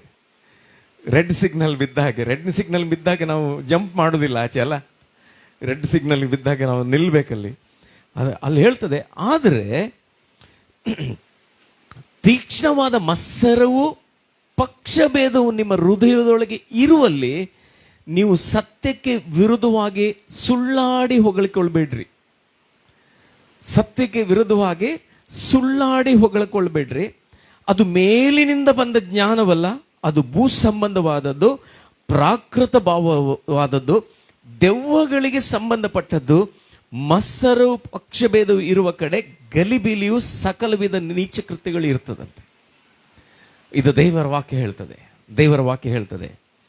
ಆದ್ದರಿಂದ ಎರಡು ನಾವು ಇಲ್ಲಿ ನೋಡ್ತಾ, ಆತ್ಮಿಕ ಜ್ಞಾನವಿರುವಲ್ಲಿ ಅಲ್ಲಿ ಏನಿರ್ತದೆ ಅಂತೇಳಿ ಹೇಳಿದ್ರೆ ಅಲ್ಲಿ ಶಾಂತ ಗುಣ ಇರ್ತದೆ ಮತ್ತು ಅದರ ಫಲಗಳಿರ್ತದೆ. ಆದರೆ ಪ್ರಾಪಂಚಿಕ ಜ್ಞಾನ ಅಲ್ಲಿ ಎಲ್ಲಿರ್ತದೋ ಅಲ್ಲಿ ಮತ್ಸರ, ಪಕ್ಷಭೇದ, ಅಲ್ಲಿ ನಾವು ನೋಡ್ತೇವೆ. ಇದು ಯಾರಿಗೆ ಸಂಬಂಧಪಟ್ಟ? ಮೊದಲನೇದು ಅದು ದೇವರ ಆತ್ಮನಿಗೆ ಸಂಬಂಧಪಟ್ಟದಾದ್ರೆ ಇನ್ನೊಂದು ದುರಾತ್ಮನಿಗೆ ಸಂಬಂಧಪಟ್ಟದ್ದು, ದುರಾತ್ಮನಿಗೆ ಸಂಬಂಧಪಟ್ಟದ್ದು. ಆದ್ರಿಂದ ಈ ವಾಕ್ಯದ ಒಂದು ಕನ್ನಡಿಯಲ್ಲಿ ಇವತ್ತು ನಮ್ಮನ್ನು ನಾವು ಪರೀಕ್ಷೆ ಮಾಡಿಕೊಳ್ಳೋಣ. ನಮ್ಮನ್ನು ನಾವು ಪರೀಕ್ಷೆ ಮಾಡಿಕೊಳ್ಳೋಣ.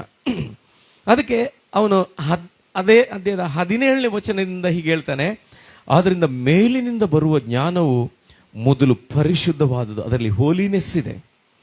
ಆಮೇಲೆ ಸಮಾಧಾನಕರವಾದದ್ದು, ವಿನಯವುಳ್ಳದ್ದು, ಸಂತೋಷವಾಗಿ ಒಪ್ಪಿಕೊಳ್ಳುವಂಥದ್ದು, ಕರುಣೆ ಮುಂತಾದ ಒಳ್ಳೆ ಫಲಗಳಿಂದ ತುಂಬಿ ಇರುವಂಥದ್ದು ಆಗಿದೆ. ಅದರಲ್ಲಿ ಚಂಚಲವು ಕಪಟವು ಇರುವುದಿಲ್ಲ. ಸಮಾಧಾನ ಪಡಿಸುವವರು ಸಮಾಧಾನವೆಂಬ ಬೀಜವನ್ನು ಬಿತ್ತಿ ನೀತಿಯ ಫಲವನ್ನು ಕೊಯ್ತಾರೆ. ಹಾಗಾದ್ರೆ ಇವತ್ತು ಸಭೆ ನಾವು ಯಾಕೆ ಕರೆಯಲ್ಪಟ್ಟಿದ್ದೇವೆ ಎಂಬುದಾಗಿ ಹೇಳುವಾಗ ಸಮಾಧಾನವೆಂಬ ಬೀಜವನ್ನು ಬಿತ್ತುವುದಕ್ಕಾಗಿ. ಯಾವುದಕ್ಕೆ? ಎಲ್ಲರೂ ಹೇಳಿ. ಸಮಾಧಾನದ ಬೀಜ ಬಿತ್ತುವುದಕ್ಕಾಗಿ. ಎಲ್ಲಿ ಸಮಾಧಾನ ಬೀಜ ಇರ್ತದೋ ಅಲ್ಲಿ ಏನಿರುವುದಿಲ್ಲ ಅಂತೇಳಿ ಹೇಳಿದ್ರೆ ಪಕ್ಷಭೇದ, ಅಲ್ಲೂ ಹೊಟ್ಟೆಗಿಚ್ಚು, ಮತ್ಸರ ಇದೆಲ್ಲ ಇರುವುದಿಲ್ಲ ಎಂಬುದಾಗಿ ದೇವರ ವಾಕ್ಯ ಇದು ನಮ್ಮನ್ನು ಪ್ರೀತಿಸಿ ನಮ್ಮನ್ನು ಇದು ಮಾತಾಡ್ತದೆ. ಆದ್ರಿಂದ ಅಲ್ಲಿ ಹೇಳ್ತದೆ ಸಮಾಧಾನ ಎಂಬ ಬೀಜವನ್ನು ಬಿತ್ತಿ ನೀತಿ ಎಂಬ ಫಲವನ್ನು ಕೊಯ್ಯುವವರು ಅದಕ್ಕೆ ತಕ್ಕ ಫಲವನ್ನು ಕೊಯ್ತಾರೆ ಎಂಬುದಾಗಿ ಬೈಬಲ್ ಹೇಳ್ತದೆ. ಹಾಗಾದ್ರೆ ಇದಕ್ಕೆ ತದ್ವಿರುವಾದವಾದದ್ದನ್ನು ಯಾರಾದರೂ ಬಿತ್ತಿದ್ರೆ ಅದಕ್ಕೆ ಸಂಬಂಧಪಟ್ಟದ್ದನ್ನೇ ಕೊಯ್ಬೇಕಾಗ್ತದೆ, ಅದಕ್ಕೆ ಸಂಬಂಧಪಟ್ಟದ್ದೇ ಕೊಯ್ಬೇಕಾಗ್ತದೆ. ಅದಕ್ಕೆ ಇಲ್ಲಿ ನಾವು ನೋಡ್ತೇವೆ ಏನಂತೇಳಿ ಹೇಳಿದ್ರೆ, ಇವತ್ತು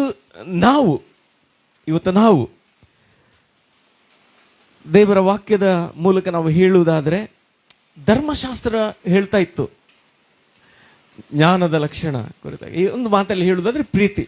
ದೇವ್ರು ಹೇಳ್ತಾನೆ, ನೀವು ನನ್ನನ್ನು ಹೊರತು ಒಂದು ವೇಳೆ ನೀವು ನನ್ನನ್ನು ಪ್ರೀತಿಸದೆ ಹೋದ್ರೆ ಏನಾಗ್ತದೆ ಅಂತೇಳಿ ಹೇಳಿದ್ರೆ ಅಲ್ವಾ, ಅಥವಾ ನೀವು ನನ್ನನ್ನು ಪ್ರೀತಿಸಿ ನನ್ನ ವಾಕ್ಯವನ್ನು ಕೈಕೊಂಡು ನಡೆದ್ರೆ 1000 ತಲೆಗಳವರೆಗೂ ನಿಮಗೆ ದಯೆ ತೋರಿಸ್ತೇನೆ. ಧರ್ಮಶಾಸ್ತ್ರದಲ್ಲಿ ನಾವು ನೋಡ್ತೇವೆ ಅದು.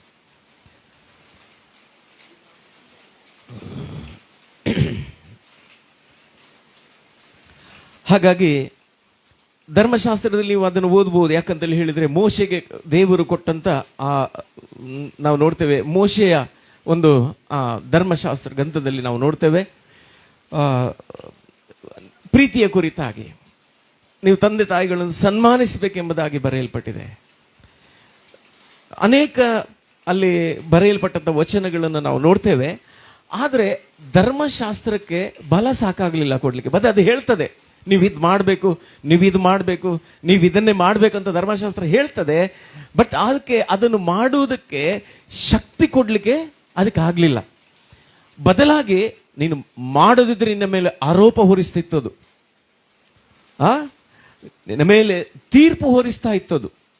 ಆದರೆ ಇವತ್ತು ಪ್ರಿಯರೇ, ನಾವು ಕೃಪೆಯಿಂದ ರಕ್ಷಿಸಲ್ಪಟ್ಟ ಕಾರಣ ನಾವೇನ್ ಮಾಡ್ತೇವೆ ಅಂತೇಳಿ ಹೇಳಿದ್ರೆ, ಇವತ್ತು ಒಬ್ಬರನ್ನೊಬ್ಬರು ಪ್ರೀತಿಸ್ತಾ ಇದ್ದೇವೆ. ನಾವು ಶಿಕ್ಷೆಗೆ ಭಯಪಟ್ಟು ಪ್ರೀತಿಸ್ತಾ ಇಲ್ಲ, ಬದಲಾಗಿ ನಾವು ರಕ್ಷಿಸಲ್ಪಟ್ಟಿರುವ ಕಾರಣದಿಂದ ನಾವು ಪ್ರೀತಿಸ್ತಾ ಇದ್ದೇವೆ. ಹಲ್ಲೆಲೂಯಾ.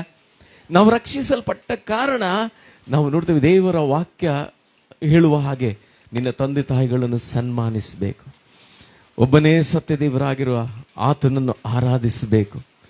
ರಕ್ಷಿಸಲ್ಪಟ್ಟ ಕಾರಣ ನಾವು ಮಾಡ್ತಾ ಇದ್ದೇವೆ ಇವತ್ತು. ಹಲ್ಲೆಲೂಯಾ. ಹಳೆ ಒಡಂಬಡಿಕೆಯಲ್ಲಿ ಅದಾಗಲಿಲ್ಲ, ಅದಕ್ಕೆ ಶಕ್ತಿ ಇರಲಿಲ್ಲ. ಆದರೆ ಇವತ್ತು ಕೃಪೆಯಿಂದ ಇವತ್ತು ಅದನ್ನು ಮಾಡಲಿಕ್ಕೆ ದೇವರು ಸಭೆಗೆ ತನ್ನ ಕೃಪೆಯನ್ನು ಕೊಟ್ಟುಬಿಟ್ಟಿದ್ದಾನೆ. ಹಾಗೆ ನೀನು ಒಬ್ಬರನ್ನು ಪ್ರೀತಿಸ್ತೀಯ, ದೇವರ ವಾಕ್ಯದ ಪ್ರಕಾರ ಕ್ರಿಸ್ತನು ಪ್ರೀತಿಸಿದಂತೆ ನೀನು ಪ್ರೀತಿ ಮಾಡುವುದಾದ್ರೆ ಅದು ಕೃಪೆ. ಹಲ್ಲೆಲೂಯಾ, ಅದು ಕೃಪೆ. ಆದ್ರಿಂದ ಆ ಕೃಪೆ ಹೇಗೆ ಅಂತೇಳಿ ಹೇಳಿದ್ರೆ, ನನಗಾಗಿ ಸತ್ತು ಎದ್ದು ಬಂದಾತನ ಮೇಲಿನ ಪ್ರೀತಿಯಿಂದಲೇ ನಾವು ಒಬ್ಬರನ್ನೊಬ್ಬರು ಪ್ರೀತಿ ಮಾಡ್ತಾ ಇದ್ದೇವೆ. ಹಲ್ಲೆಲೂಯಾ.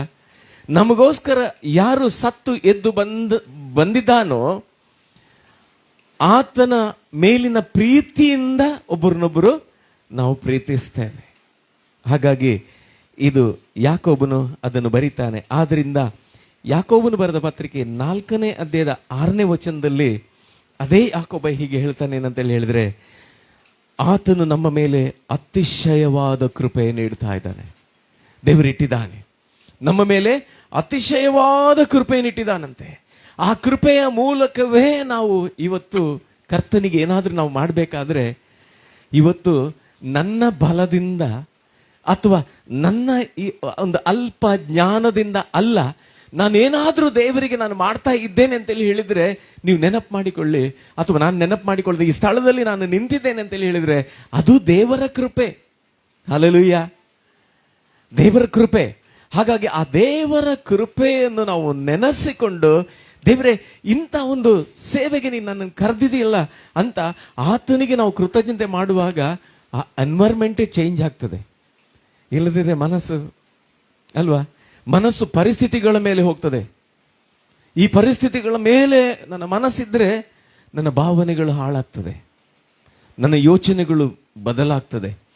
ಬದಲಾಗಿ ಕೃಪೆಯಿಂದ ದೇವರು ನನಗೆ ಏನು ಕೊಟ್ಟಿದ್ದಾನೋ ಅದನ್ನು ಪ್ರೀತಿಯಿಂದ ನಾನು ಮಾಡುವಾಗ ಏನಾಗ್ತದೆ, ನನ್ನ ಸುತ್ತಮುತ್ತಲಿರುವಂತಹ ಪರಿಸ್ಥಿತಿಗಳೇ ಬದಲಾಗ್ತದೆ. ಎಷ್ಟು ಜನ ನಂಬ್ತೀರಿ? ಹಲ್ಲೆಲೂಯಾ. ಆದ್ರಿಂದ ಅದಕ್ಕೆ ಮುಂದೆ ಅವನು ಹೇಳ್ತಾನೆ, ಓಕೆ, ಆತನು ಹೇಳ್ತಾನೆ ಆತನು ನಮ್ಮ ಮೇಲೆ ಅತಿಶಯವಾದ ಕೃಪೆ ಇಡ್ತಾನೆ. ಆದುದರಿಂದ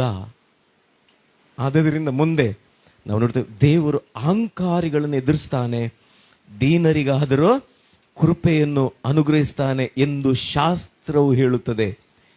ಶಾಸ್ತ್ರ ಅಂತೇಳಿ ಹೇಳಿದ್ರೆ ಇದು ಧರ್ಮಶಾಸ್ತ್ರ ಅಲ್ಲ, ಇದು ಶಾಸ್ತ್ರ. ನಾವು ನೋಡ್ತೇವೆ ಕೀರ್ತನೆ ಪುಸ್ತಕದಲ್ಲಿ ನೀವು ಓದುವಾಗಲೇ ಹೇಳ್ತದೆ, ದೀನರಿಗೆ ಆತನ ಕೃಪೆ ತೋರಿಸ್ತಾನೆ. ಜ್ಞಾನೋಕ್ತಿಯಲ್ಲಿ ನಾವು ನೋಡುವಾಗ ಹೇಳ್ತದೆ, ಆತನು ಅಹಂಕಾರಿಗಳನ್ನು ಎದುರಿಸ್ತಾನೆ. ಶಾಸ್ತ್ರದಲ್ಲಿ ಬರೆಯಲ್ಪಟ್ಟಂತ ಮಾತನ್ನು ಆತನು ನೆನಪು ಮಾಡಿಕೊಳ್ತಾನೆ. ಆದ್ರೆ ದೀನರಿಗೆ ಆ ಕೃಪೆ ಹೇಗಿರ್ತದೆ ಅಂತೇಳಿ ಹೇಳಿದ್ರೆ, ನಮ್ಮಲ್ಲಿ ಎಲ್ಲರಿಗೆ ಗೊತ್ತು, ಬೀಚಿಗೆಲ್ಲರೂ ಹೋಗಿದಿರಲ್ಲ, ನಿಂತು ನೋಡಿದ್ರೆ ಒಂದು ತೆರೆ ಬಂದ ಅಂದ್ಲೇ ಸ್ಟಾಪ್ ಆಗುದಿಲ್ಲ, ಅದ್ರ ಹಿಂದೆ ಇನ್ನೊಂದು ತೆರೆ ಬರ್ತಾ ಇರ್ತದೆ. ಕೃಪೆ ಅಂತೇಳಿ ಹೇಳಿದ್ರೆ ಹಾಗೆ. ಕೃಪೆ ಹೇಗೆ ಅಂತೇಳಿ ಹೇಳಿದ್ರೆ ಅದಕ್ಕೆ ಬೈಬಲ್ ಹೇಳ್ತಾರೆ, ಅದು ನಿಂತು ಹೋಗುವುದಿಲ್ಲ. ಒಂದು ತೆರೆ ಬಂದ ಕೂಡಲೇ ಅದರ ಹಿಂದೆ ಇನ್ನೊಂದು ತೆರೆ ಬಂದಾಗ್ತದೆ. ಅದೇ ರೀತಿಯಲ್ಲಿ ಕೃಪೆ ಅನ್ನುವಂಥದ್ದೇ ಹಾಗೆ. ಆದ್ರಿಂದ ಅದು ಯಾರಿಗೆ ಬರ್ತದೆ ಅಂತೇಳಿ ಹೇಳಿದ್ರೆ, ನಾನು ಹೇಳಿದಲ್ಲ, ಝೀರೋ. ಅದಕ್ಕೆ ಅಲ್ಲಿ ಹೇಳ್ತದೆ, ದೇವರು ಅಹಂಕಾರಿಗಳನ್ನು ಎದುರಿಸ್ತಾರೆ. ಅದಕ್ಕೋಸ್ಕರ ಇಲ್ಲಿ ನಾವು ನೋಡ್ತೇವೆ ಏನಂತೇಳಿ ಹೇಳಿದ್ರೆ, ಓಕೆ, ಈ ದೀನತೆ ಅನ್ನುವಾಗ ಯೇಸು ಕೆಲವು ಉದಾಹರಣೆ ಕೊಟ್ಟು ಮಾತಾಡ್ತಾರೆ ಶಿಷ್ಯರಿಗೆ. ನೀವು ತಿರುಗಿ ಚಿಕ್ಕ ಮಕ್ಕಳನ್ನು ತೋರಿಸಿ ಹೇಳ್ತಾರೆ, ಈ ಮಕ್ಕಳಂತೆ ಆಗದೆ ಹೋದ್ರೆ ದೇವರ ರಾಜ್ಯಕ್ಕೆ ನೀವು ಬಾಧ್ಯರಲ್ಲ. ಹಾಗಾಗಿ ಈ ವಚನವನ್ನು ನಾನು ಓದುವಾಗ ನನ್ನ ನೆನಪಿಗೆ ಬರುವುದು, ಯಾಕಂದ್ರೆ ನಮ್ಮ ಮನೆಯಲ್ಲಿ ಈಗ ಫ್ರೆಶ್ ಆಗಿ ಇರುವಂತ ಮಗುವಿನ ವಿಷಯದಲ್ಲಿ ನಾವು ನೋಡುವಾಗ, ಆ ಮಗುವಿಗೆ ಏನಾದ್ರೂ ಬುದ್ಧಿ ಅಥವಾ ಏನಾದ್ರೂ ಆಗುವಾಗ, ನಾವು ತಿದ್ದಿ ಅಥವಾ ಏನಾದ್ರೂ ಬುದ್ಧಿ ಹೇಳುವಾಗ, ಜೋರು ಮಾಡುವಾಗ ಅದು ಹೊಟ್ಟೆ ಇನ್ನು ಒಂದು ಕೋಣೆಗೆ ಹೋಗಿ ಬಿಡ್ತದೆ. ಯಾಕೆ ನಂಗೆ ಜೋರು ಮಾಡಿದ್ರಲ್ಲ ಅಂತೇಳಿ ಹೇಳಿ ಹೋಗಿ ಮತ್ತೆ ಒಂದು ಸ್ವಲ್ಪ ಸಮಯದಲ್ಲಿ ಏನು ನಡೀಲೇ ಇಲ್ಲ ಅದರ ಮನಸ್ಸು ಅಲ್ವಾ, ಅದರ ಮನಸ್ಸು ಏನು ನಡೀಲೇ ಇಲ್ಲ. ಅಷ್ಟೇ ಪುನಃ ಅದೇ ಪ್ರೀತಿ, ಅದೇ ಇದು ಅಲ್ಲಿ ನಾವು ನೋಡ್ತೇವೆ. ಇದು ಮಕ್ಕಳಲ್ಲಿ ನಾವು ನೋಡ್ತೇವೆ. ಒಂದು ಕ್ಷಣ ಹೋಗಿ ಒಂದು ಮರೆಯಲ್ಲಿ ಇರ್ತದೆ, ಮತ್ತೆ ತಿರುಗಿ ಬಂದು ಅಲ್ವಾ, ಏನು ನಡೀಲೇ ಇಲ್ಲ ಅನ್ನುವಂಥ ಸ್ಥಿತಿಯಲ್ಲಿ. ಯಾಕಂದ್ರೆ ನಿಮಗೆ ಮಕ್ಕಳಿರುವವರಿಗೆಲ್ಲ ಗೊತ್ತದು ಅಲ್ವಾ. ಹಾಗೆ ಅದಕ್ಕೆ ದೇವರು ಹೇಳ್ತಾನೆ ಏನಂತ ಹೇಳಿದ್ರೆ, ಈ ಮಕ್ಕಳಂತೆ ಆಗದೆ ಹೋದ್ರೆ, ಯಾಕಂದ್ರೆ ದೀನತೆ ಅಲ್ಲಿ ನಾವು ನೋಡ್ತೇವೆ. ಆದ್ರಿಂದ ಅಲ್ಲಿ ನಾವು ಈ ವಿಷಯವನ್ನು ನಮಗೆ ದೇವರಾತ್ಮನು ಹೇಳ್ತಾನೆ. ಆದ್ರಿಂದ ಪ್ರಿಯರೇ, ಅದಕ್ಕೋಸ್ಕರ ಯಾಕೋಬ ಇನ್ನೊಂದು ಮಾತು ಹೇಳ್ತಾನಂತೇಳಿ ಹೇಳಿದ್ರೆ, 1ನೇ ಅಧ್ಯಾಯದ 5 ಮತ್ತು 6ನೇ ವಚನದಲ್ಲಿ, 5 ಮತ್ತು 6ನೇ ವಚನದಲ್ಲಿ, ನಿಮ್ಮಲ್ಲಿ ಯಾವನಿಗಾದ್ರೂ ಜ್ಞಾನ ಕಡಿಮೆ ಆಗಿದ್ದರೆ ಅವನು ದೇವರನ್ನು ಕೇಳಿಕೊಳ್ಳಲಿ. ಇದು ನಾವು ಹೆಚ್ಚಾಗಿ ಉಪಯೋಗಿಸ್ತೇವೆ. ಯಾವುದಕ್ಕೆ ಗೊತ್ತಾ? ಮಕ್ಕಳಿಗೆ ಎಕ್ಸಾಮ್ ಬಂದ್ರೆ ಕೂಡಲೇ ಈ ಪ್ರಾರ್ಥನೆ ಸ್ಟಾರ್ಟ್ ಆಗ್ತದೆ. ಮಕ್ಕಳಿಗೆ ಎಕ್ಸಾಮ್ ಬಂದ ಕೂಡಲೇ ಇದೇ ಪ್ರಾರ್ಥನೆ. ದೇವರೇ, ನಿನ್ನ ವಾಕ್ಯ ಹೇಳ್ತದೆ ಜ್ಞಾನ ಕಡಿಮೆ ಆಗಿದ್ರೆ ಕೇಳಿ, ಯಾಕಂದ್ರೆ ಅವ್ರು ಫಸ್ಟ್ ಕ್ಲಾಸ್ ಬರಬೇಕು. ಅಲ್ಲ, ಕೆಲವು ಸರಿ ನಾವು ಯಾವುದನ್ನು ತೆಗೆದು ಯಾವುದಕ್ಕೂ ಹಾಕಿ ಬಿಡ್ತೇವೆ. ಆದ್ರೆ ಇಲ್ಲಿ ಹೇಳುವಂಥದ್ದು ಏನಂತೇಳಿ ಹೇಳಿದ್ರೆ, 2 ವಿಧವಾದ ಜ್ಞಾನ ಇದೆ ಅಲ್ವಾ? ದೈವಿಕ ಜ್ಞಾನ. ಕೆಲವು ಸರಿ ಕೆಲವು ಪರಿಸ್ಥಿತಿಗಳು ನಮ್ಮ ಮುಂದೆ ಇರುವಾಗ, ಅಥವಾ ನಾವು ಕೇಳುವಂತ ಸಂಗತಿಗಳು ಇರುವಾಗ ದೇವರಲ್ಲಿ ಪ್ರಾರ್ಥಿಸ್ಬೇಕಂತ, ದೇವರೇ ಈ ವಿಷಯದಲ್ಲಿ ನನಗೆ ಜ್ಞಾನ ಕೊಡು ದೇವರೇ. ಇಲ್ದಿರೆ ಇನ್ನೊಬ್ಬ ಕಾರ್ಯ ಮಾಡ್ತಾನಲ್ಲಿ, ದುರಾತ್ಮನು ಕಾರ್ಯ ಮಾಡ್ತಾನೆ. ಅದು ಭೂ ಸಂಬಂಧವಾದದ್ದು, ಅದು ದೆವ್ವಗಳಿಗೆ ಸಂಬಂಧಪಟ್ಟದ್ದು. ಅಲ್ಲಿ ಪಕ್ಷ ಭೇದ, ಅಲ್ಲಿ ಹೊಟ್ಟೆ ಕಿಚ್ಚು, ಇಲ್ಲಿ ಅದನ್ನು ನಾವು ನೋಡ್ತೇವೆ. ಆದ್ರಿಂದ ಪ್ರಿಯರೇ, ಈ ಸಂದರ್ಭದಲ್ಲಿ ನಾವು ಕೂಡ ಇವತ್ತು ನನ್ನನ್ನು ಸೇರಿಸಿ ನಾನು ಹೇಳ್ತೇನೆ, ನಾವು ಕೂಡ ಈ ಸಂದರ್ಭ ನಮ್ಮನ್ನು ಪರೀಕ್ಷೆ ಮಾಡಿಕೊಳ್ಳೋಣ. ಒಂದು ವೇಳೆ ನಮ್ಮ ಮನೆಯಲ್ಲಿ ಇರ್ಬೋದು, ನಮ್ಮ ಕುಟುಂಬದಲ್ಲಿ ಇರ್ಬೋದು, ನಮ್ಮ ಸಭೆ ಅಂದ್ರೆ ಕೂಡ ಇದು ನಮ್ಮ ಮನೆನೇ, ನಮ್ಮ ಮನೆ ಅಲ್ವಾ? ಮನೆಗಳಲ್ಲಿ ನಾವು ನೋಡುವ ವಾಕ್ಯದಲ್ಲಿ ಅನೇಕ ಮನೆಗಳನ್ನು ನಾವು ನೋಡ್ಬೋದು. ಒಂದು ನಮ್ಮ ಶರೀರವೆಂಬ ಮನೆ, ಒಂದು ನಾವು ಉಳಿದುಕೊಳ್ಳುವಂತ ನಮ್ಮ ಅಲ್ವಾ ನಾವು ಇರುವಂತ ಮನೆ, ಇನ್ನೊಂದು ದೇವರ ಮನೆ. ಇದರಲ್ಲಿ ನಾವು ಹೇಗೆ ಇದ್ದೇವೆ ಎನ್ನುವಂಥದ್ದು ನಮ್ಮನ್ನು ನಾವು ಪರೀಕ್ಷೆ ಮಾಡಿಕೊಳ್ಳೋಣ. ಅದಕ್ಕೋಸ್ಕರ ಈ ಮಕ್ಕಳನ್ನು ನೋಡುವಾಗ ಹೇಗೆ ಅಂತೇಳಿ ಹೇಳಿದ್ರೆ, ತಂದೆ ತಾಯಿಗಳು ಅಥವಾ ತಾಯಿ ಒಂದು ಕೊಡ್ತದೆ ಮಗುವಿಗೆ, ಕೊಟ್ಟು ಬುದ್ಧಿ ಹೇಳುವಾಗ ಒಂದು ಕ್ಷಣ ಮನೆಯೊಳಗೇನೆ ಇನ್ನೊಂದು ರೂಮಿಗೆ ಹೋಗ್ತದೆ, ಬಿಟ್ರೆ ಮನೆ ಬಿಟ್ಟು ಹೋಗುದಿಲ್ಲ ಮಗು ಅಲ್ವಾ? ಮನೆ ಬಿಟ್ಟು ಹೋಗುದಿಲ್ಲ. ಅದರಿಂದ ನಾವು ನೋಡ್ತೇವೆ, ನಾವು ಕೂಡ ಇವತ್ತು ನಮ್ಮನ್ನು ನಾವು ಪರೀಕ್ಷೆ ಮಾಡಿಕೊಳ್ಳೋಣ. ಅದರಿಂದ ಅದಕ್ಕೆ ಯಾಕೋಬ ಹೇಳ್ತಾನೆ, ಇನ್ನೊಂದು ವಚನ, ಅದೇ ಯಾಕೋಬನು ಬರೆದ ಪತ್ರಿಕೆ 1ನೇ ಅಧ್ಯಾಯದ 19ರಿಂದ 21ನೇ ವಚನದವರೆಗೆ, ನನ್ನ ಪ್ರಿಯ ಸಹೋದರರೇ, ನೀವು ಬಲ್ಲವರು. ಯಾಕಂತೇಳಿ ಹೇಳಿದ್ರೆ, ಎಷ್ಟೋ ವರ್ಷದಿಂದ ನಾವು ವಾಕ್ಯವನ್ನು ಕೇಳ್ತಾ ಬರ್ತೇವೆ. ಅನೇಕ ಸೇವಕರುಗಳ ಮೂಲಕ ಇವತ್ತು ಫೇಸ್ಬುಕ್, ಯೂಟ್ಯೂಬ್ ಓಪನ್ ಮಾಡಿದ್ರೆ ವಾಕ್ಯ ಸಿಗ್ತದೆ ಅಲ್ವಾ? ನಾವು ಕೇಳ್ತಾ ಬಂದಿದ್ದೇವೆ. ಅದಕ್ಕೆ ನೀವು ಬಲ್ಲವರು, ಆದರೆ ಪ್ರತಿಯೊಬ್ಬನು ಕಿವಿ ಕೊಡುವುದರಲ್ಲಿಯೂ ತೀವ್ರವಾಗಿರಲಿ, ಮಾತಾಡುವುದರಲ್ಲಿಯೂ ನಿಧಾನವಾಗಿಯೂ ಇರಲಿ. ಕಿವಿ ಕೊಡುವುದರಲ್ಲಿ ತೀವ್ರವಾಗಿಯೂ, ಮಾತಾಡುವುದರಲ್ಲಿ ನಿಧಾನವಾಗಿ ಇರಲಿ. ಅದಕ್ಕೆ ಕೆಲವು ಫ್ಯಾಮಿಲಿಯಲ್ಲಿ ಹೋಗುವಾಗ ನಾನು ಮಾತಾಡ್ತೇನೆ ಏನಂತ ಹೇಳಿದ್ರೆ, ಕೆಲವು ಸರಿ ಯಾಕಂದ್ರೆ ಹೇಳಿದ್ರೆ ಇಬ್ಬರೊಳಗೆ ಕ್ಲಾಶ್ ಇರ್ತದೆ.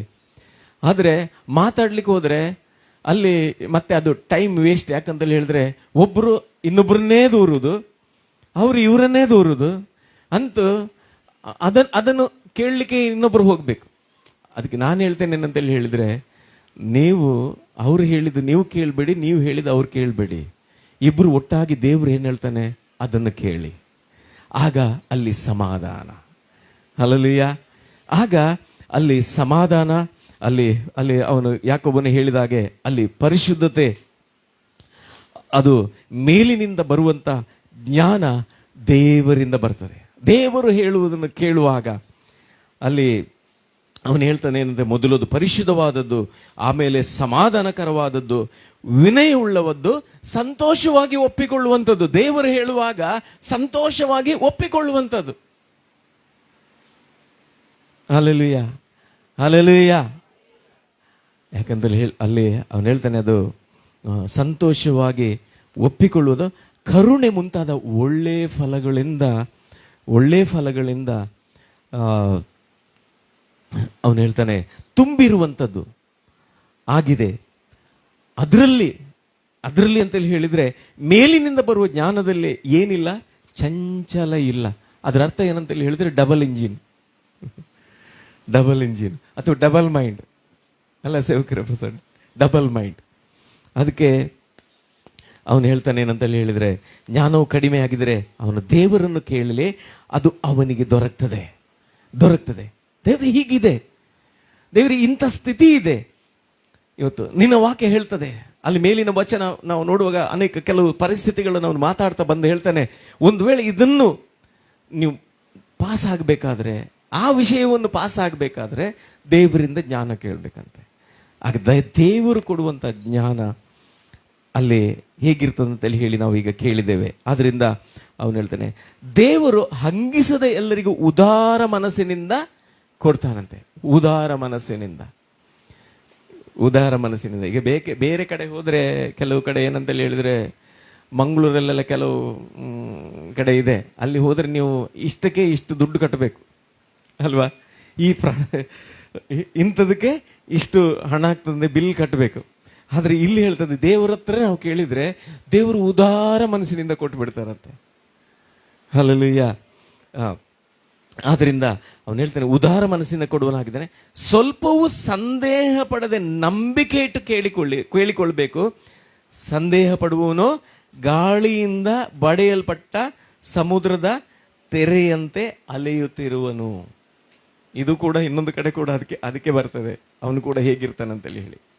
ಆದ್ರಿಂದ ಪ್ರಿಯರೇ, ಮುಂದೆ ಹೇಳ್ತದೆ ಏನಂತೇಳಿ, ಓಕೆ, ಕಿವಿ ಕೊಡುವುದರಲ್ಲಿ ತೀವ್ರವಾಗಿ ಮಾತಾಡೋದ್ರಲ್ಲಿ ನಿಧಾನವಾಗಿರಲಿ, ಕೋಪಿಸುವುದರಲ್ಲಿಯೂ ನಿಧಾನವಾಗಿರಲಿ. ಮನುಷ್ಯನ ಕೋಪವು ದೇವರಿಗೆ ಮೆಚ್ಚುಗೆಯಾಗಿರುವ ನೀತಿಗೆ ಅನುಕೂಲವಾಗುವುದಿಲ್ಲ. ದೇವರು ಮೆಚ್ಚದೇ ಇರುವ ಕೋಪ ಕೂಡ ಇದೆ. ದೇವರು ಮೆಚ್ಚದೇ ಇರುವ ಕೂಡ ಕೋಪ ಇದೆ. ಈ ಕೋಪ ಒಂದು ವೇಳೆ ಅಲ್ವಾ, ನಾವು ನೋಡ್ತೇವೆ, ಇದು ದೇವರು ಮೆಚ್ಚದೇ ಇರುವ ಕೋಪ, ಅದು ದೇವರಾತ್ಮನಿಗೆ ಸಂಬಂಧಪಟ್ಟದ್ದಲ್ಲ, ಅದು ದುರಾತ್ಮನಿಗೆ ಸಂಬಂಧಪಟ್ಟಿರುವಂಥದ್ದು. ದುರಾತ್ಮನಿಗೆ ಅದಕ್ಕೆ ಹೇಳ್ತದ, ದೇವರದನ್ನು ಮೆಚ್ಚುವುದಿಲ್ಲ. ಮುಂದೆ ಅವನು ಹೇಳ್ತಾನೆ, ಅನುಕೂಲವಾಗುವುದಿಲ್ಲ. ಆದ ಕಾರಣ ಎಲ್ಲ ಅದರಲ್ಲಿ ಒಂದು ಪ್ಯಾಕೇಜ್, ಅದು ನೀಚತನವನ್ನು, ಎಲ್ಲಾ ದುಷ್ಟತನವನ್ನು ತೆಗೆದುಹಾಕಿ ಮನಸ್ಸೊಳಗೆ ಬೇರೂರುವ ವಾಕ್ಯಕ್ಕೆ ನಮ್ರತೆಯಿಂದ ಎಡೆ ಕೊಡಿರಿ, ಅದು ನಿಮ್ಮ ಆತ್ಮಗಳನ್ನು ರಕ್ಷಿಸುವುದಕ್ಕೆ ಸಾಮರ್ಥ್ಯ. ನಾನು ಹೇಳ್ತೇನೆ, ಈ ವಾಕ್ಯ ಬಿಟ್ಟು ಜೀವನವೇ ಇಲ್ಲ. ಇಲ್ಲಿ ಬಿಟ್ರೆ ಅಲ್ಲಿ ಕೂಡ.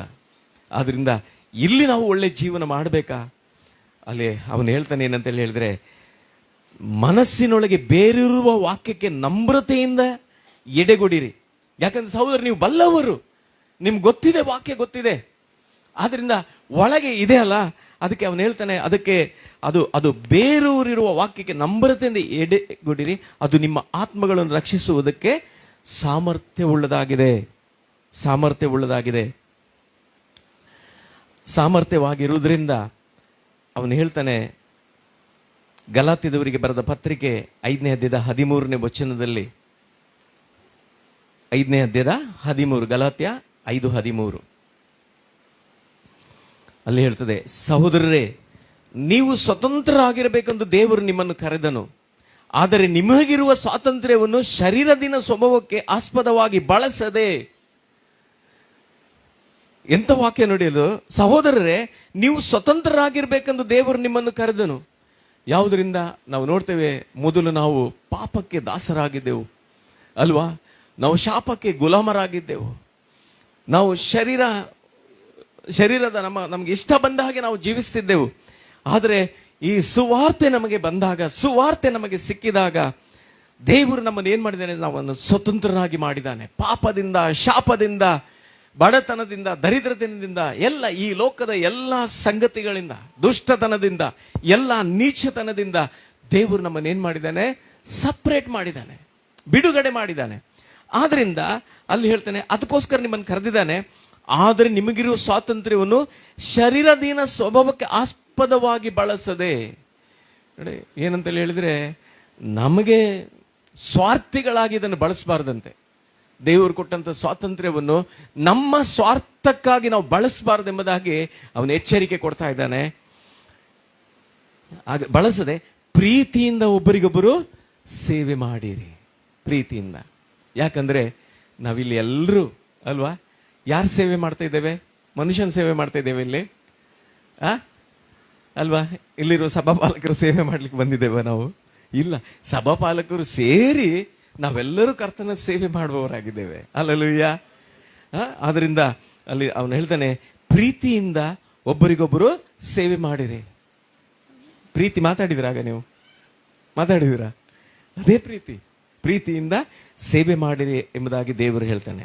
ಆದ್ರಿಂದ ಈಗ ಅಬ್ರಹಾಮನ ಜೀವಿತವನ್ನು ನಾವು ಸ್ವಲ್ಪ ತೆಗೆದುಕೊಂಡು ನಾವು ಅಬ್ರಹಾಮನ ಜೀವಿತವನ್ನು ನಾವು ನೋಡುವುದಾದ್ರೆ, ಆದಿಕಾಂಡದ 12ನೇ ಅಧ್ಯಾಯದ 1ರಿಂದ 4ನೇ ವಚನದವರೆಗೆ ನಾವು ಓದಬೇಕಾದ್ರೆ ಅಲ್ಲಿ ಹೇಳ್ತದೆ, ಯೆಹೋವನು ಅಬ್ರಹಾಮನಿಗೆ, ನೀನು ಸ್ವದೇಶವನ್ನು, ಬಂಧು ಬಳಗವನ್ನು, ತಂದೆಯ ಮನೆಯನ್ನು ಬಿಟ್ಟು ನಾನು ತೋರಿಸುವ ದೇಶಕ್ಕೆ ಹೊರಟು ಹೋಗು.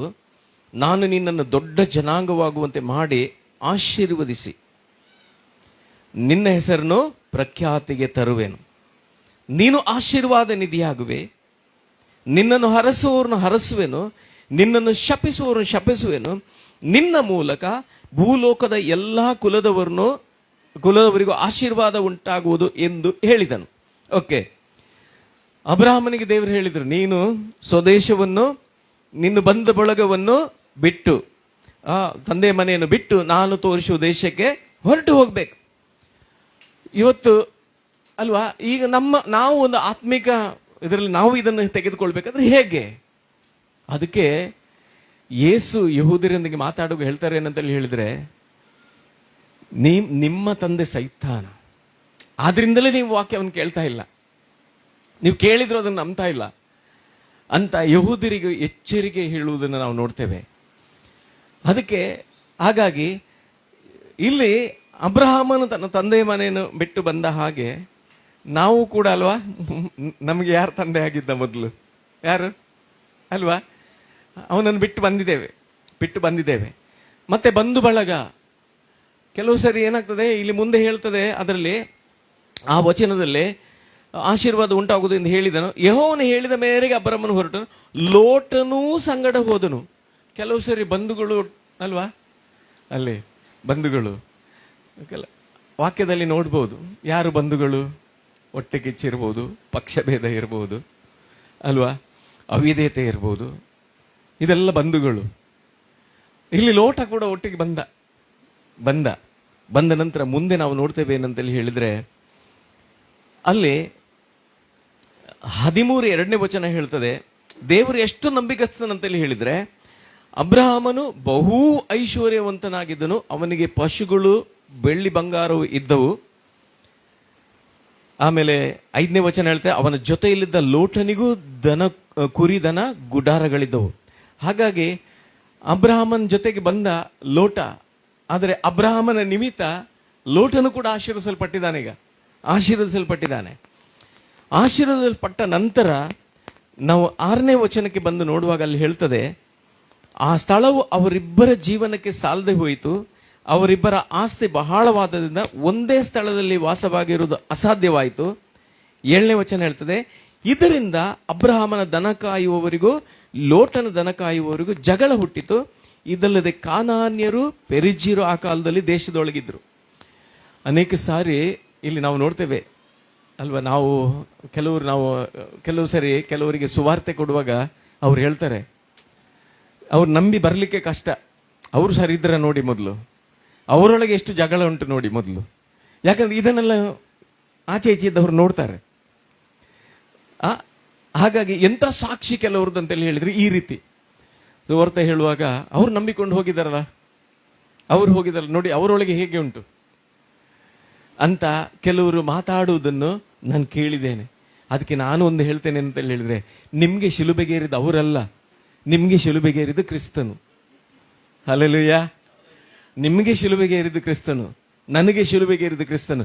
ಹಾಗಾದ್ರೆ ನಾವು ನೋಡಿದ್ರೆ ಜನರಲ್ಲ, ಮನುಷ್ಯರ ಮುಖವನ್ನಲ್ಲ, ಕ್ರಿಸ್ತನ ಮುಖವನ್ನು ನಾವು ಕಾಣಬೇಕು. ಹಲ್ಲೆಲೂಯಾ. ಆದ್ರಿಂದ ಅಲ್ಲಿ ನಾವು ಹೇಳ್ತೇವೆ, ಅಲ್ಲಿ ಅವರಿಗೆ ಜಗಳ ಹುಟ್ಟಿತು.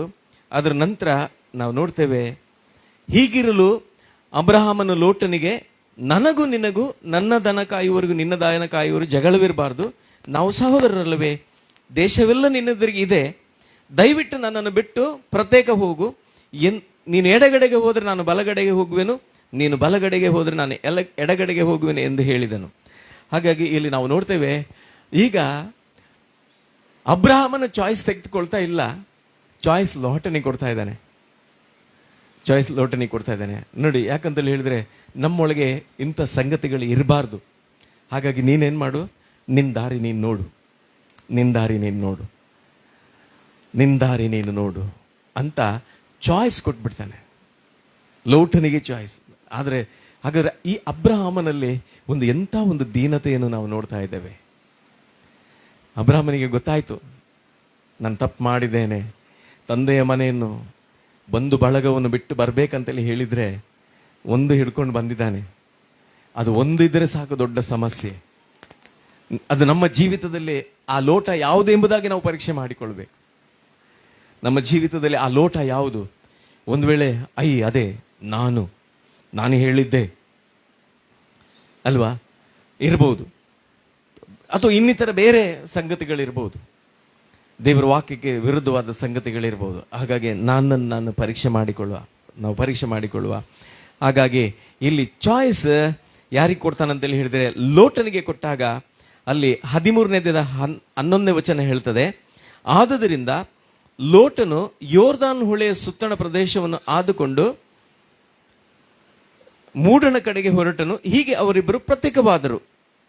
14-15 ಹೇಳ್ತದೆ. 14-15 ನಾವು ನೋಡ್ತೇವೆ ಅಲ್ಲಿ.